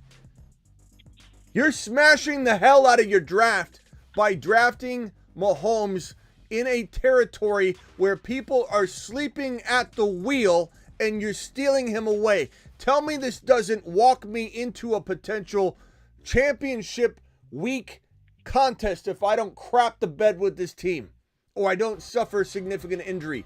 How do I have Mahomes, Kyron, Achane, Jacobson, Lamb? I don't know, because people are sleeping, Prime. That's why. You know I appreciate you, but what in the hell are we talking about here? Okay, Justin, go ahead. So part of my thing is, like, Patrick Mahomes is also just safer. Like, you go through, Jalen Hurts is a runner. He's never gotten hurt. Like, I'll give him that. But, like, you know that profile, at some point it might get hurt. Lamar Jackson doesn't finish half the games, half the years he plays. Like, he misses, like, 7 games in a lot of seasons. Josh Allen doesn't really have wide receivers. Like, you see what I'm saying? Like, all right. These guys that are going above him have so many questions. Yeah. Justin, I appreciate you, pal. I'm going to let you jump so I could go grab some food. Thank you for calling in. Justin from KC, I got you on the phone line, pal. So you can call in anytime. I'll be here. Appreciate you, bro. Yep, Smitty to the moon. All right, later, bro. All right, Bob, a.k.a. John, final thoughts.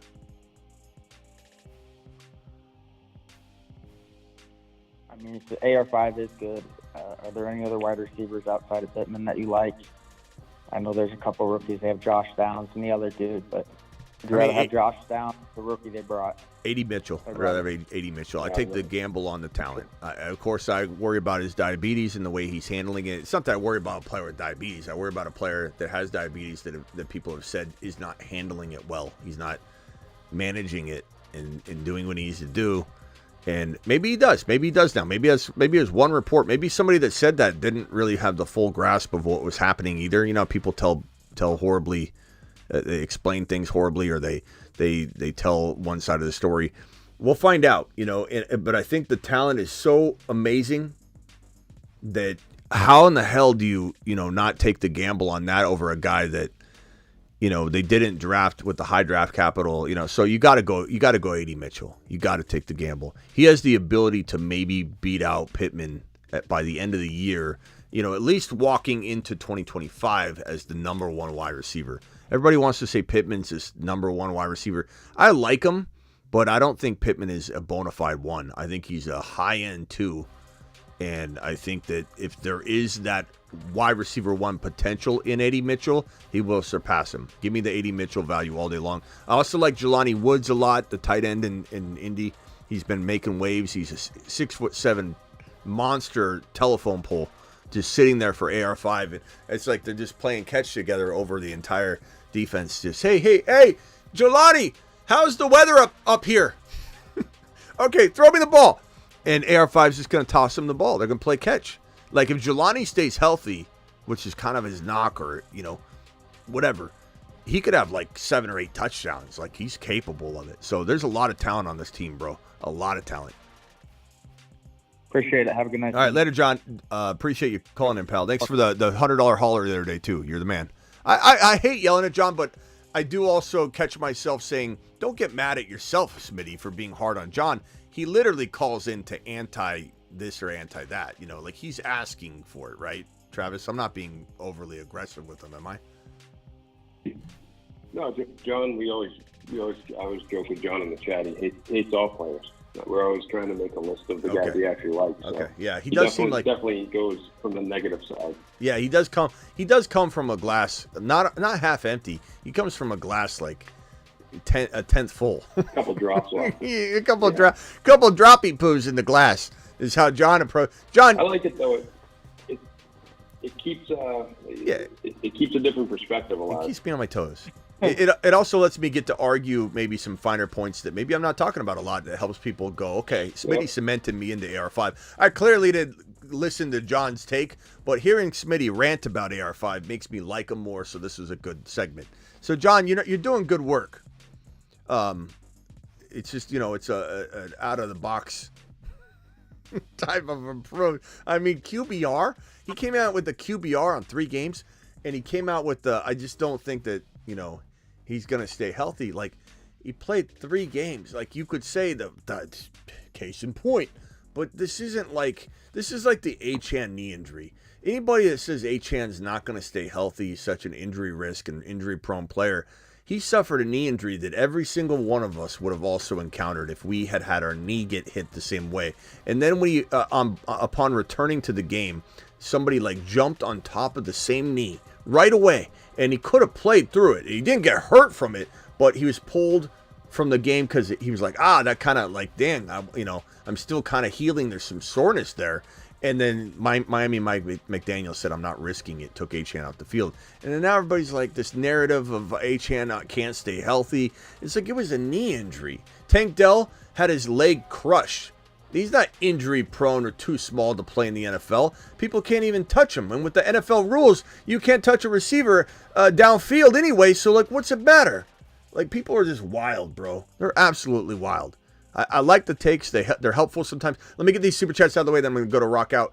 Prime says, I think sleepers would be Jalen McMillan and Ali. I don't know Mahomes is being slept on. Again, appreciate you, Prime, but I've already explained why that wasn't, and you dropped it anyway.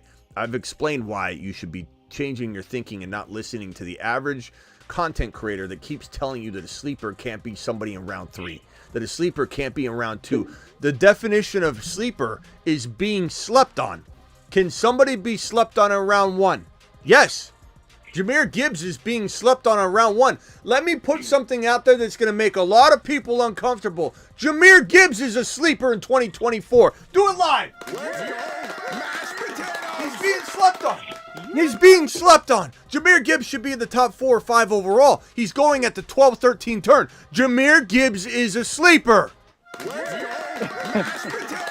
You don't like it? I don't care.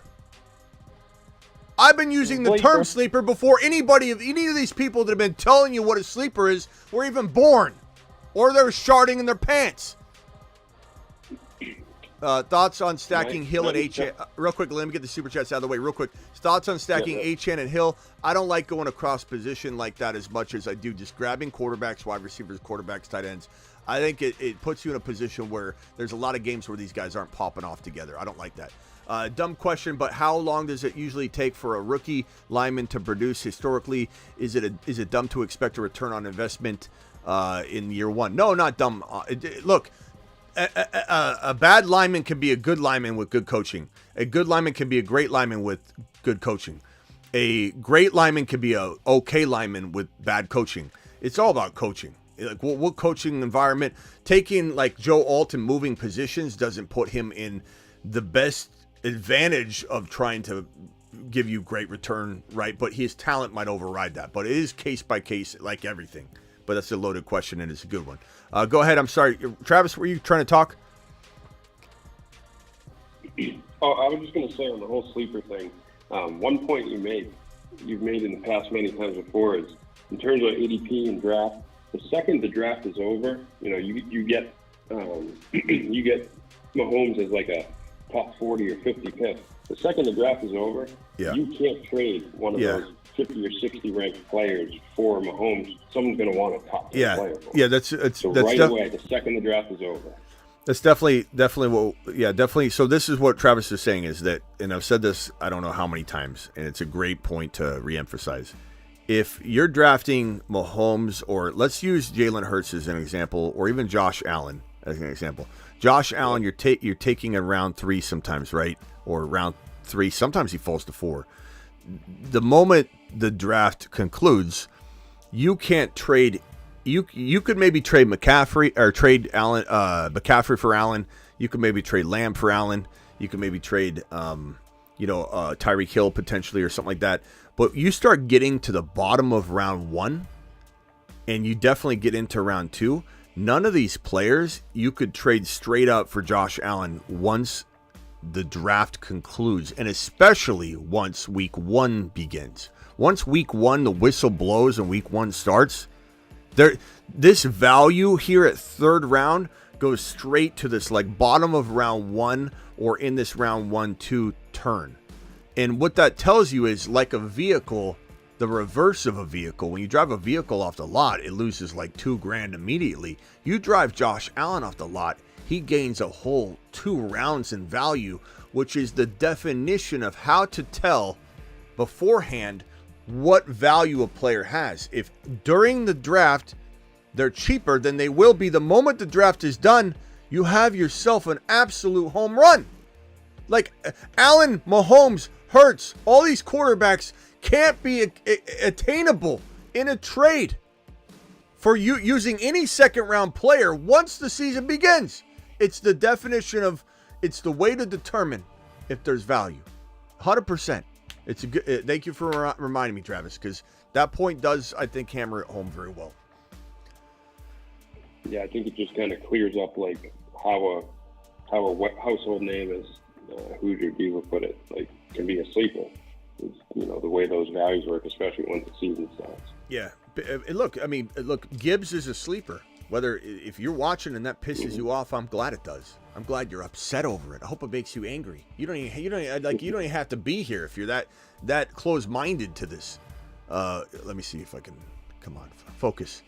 There he is, Gibbs. Gibbs going at 1.12 or sometimes 2.1 right now.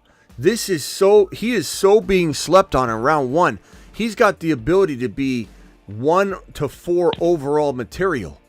Oh, Rock Out just left. Rock Out, call back if you need to say any final thoughts. This is a top 1 to 4 overall player. You're getting him at 12. You're getting him at 13. I don't know how to define sleeper any better than that. I don't know how to say anything other than he is slept on probably more than, let's say, a player like Waddle falling to round 4. Waddle's ADP is round 2. If he fell to 4, Gibbs is still a better value at 12 than Waddle is in round 4. This is the definition of being slept on. People are sleeping at the wheel. Don't like it? Too bad. Jahmyr Gibbs. Mashed potatoes. Total steal. Total sleeper. I don't like it. Good. Glad. All right, anything else? No, I'm good. I'll see you when you're live later if you're going. All right, appreciate you, bro.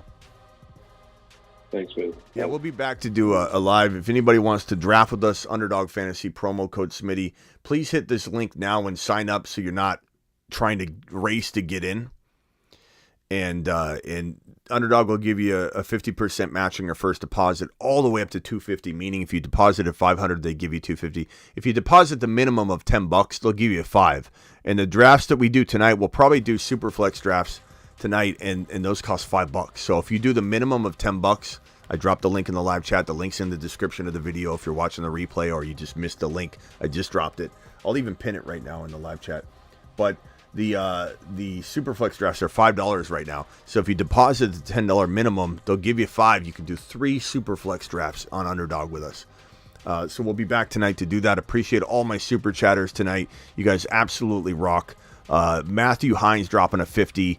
Bryson, rock out. Matthew Hines with another 5. John, rock out. Superfish, Chris from Vegas, Brandon, Ray G, the Patrick dropping the 50 wad, Superfish with a 20, Jay dropped a 50, Superfish again, Isaac overcome, Justin, appreciate you. I'll be back tonight to draft. Appreciate every single one of you guys. All rock. You guys all are going to the moon. And do I have a button I can? Yeah, the 5s. I can play the 5s. A very, very relevant video for the AR5 video, the JD5 content. I don't know why I didn't hit this earlier.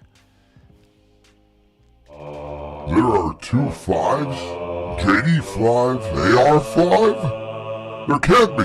Oh no. They're gonna cross streams.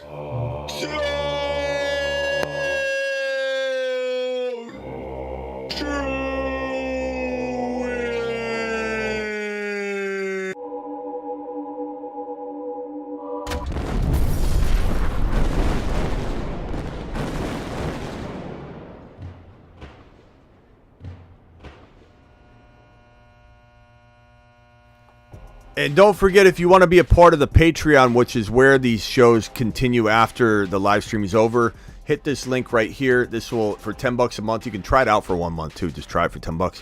This will give you access to 10 live chats where we're all conversating all day long live. The game day chat's going to be so fun when games are going. Monday game, Thursday game, any games live, we're going to be in there talking about the game, what we need from a fantasy perspective.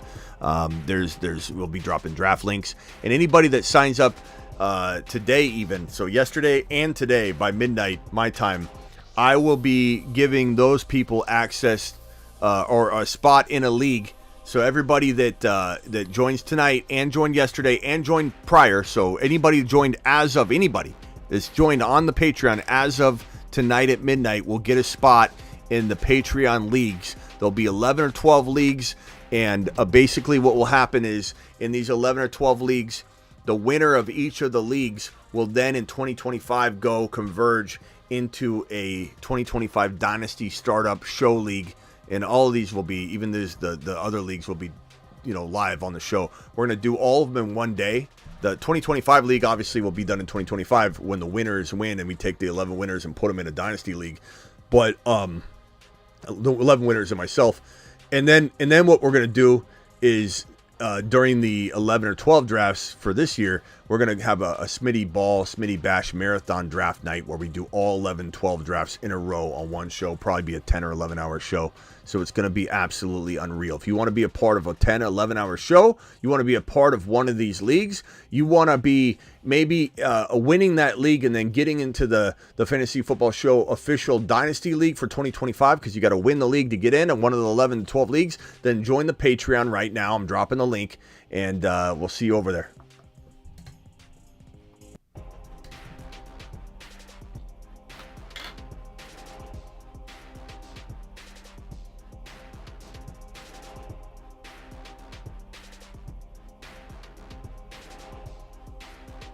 Excuse me, Jalen. Reporter Randy here from the Take a Lap Times. Do you know you're currently a 3rd to 4th rounder in fantasy drafts? 3rd to 4th rounder?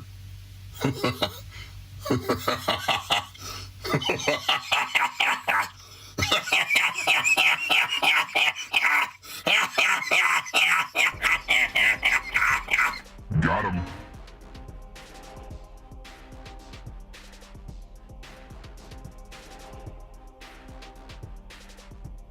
And here's the link one more time for Underdog.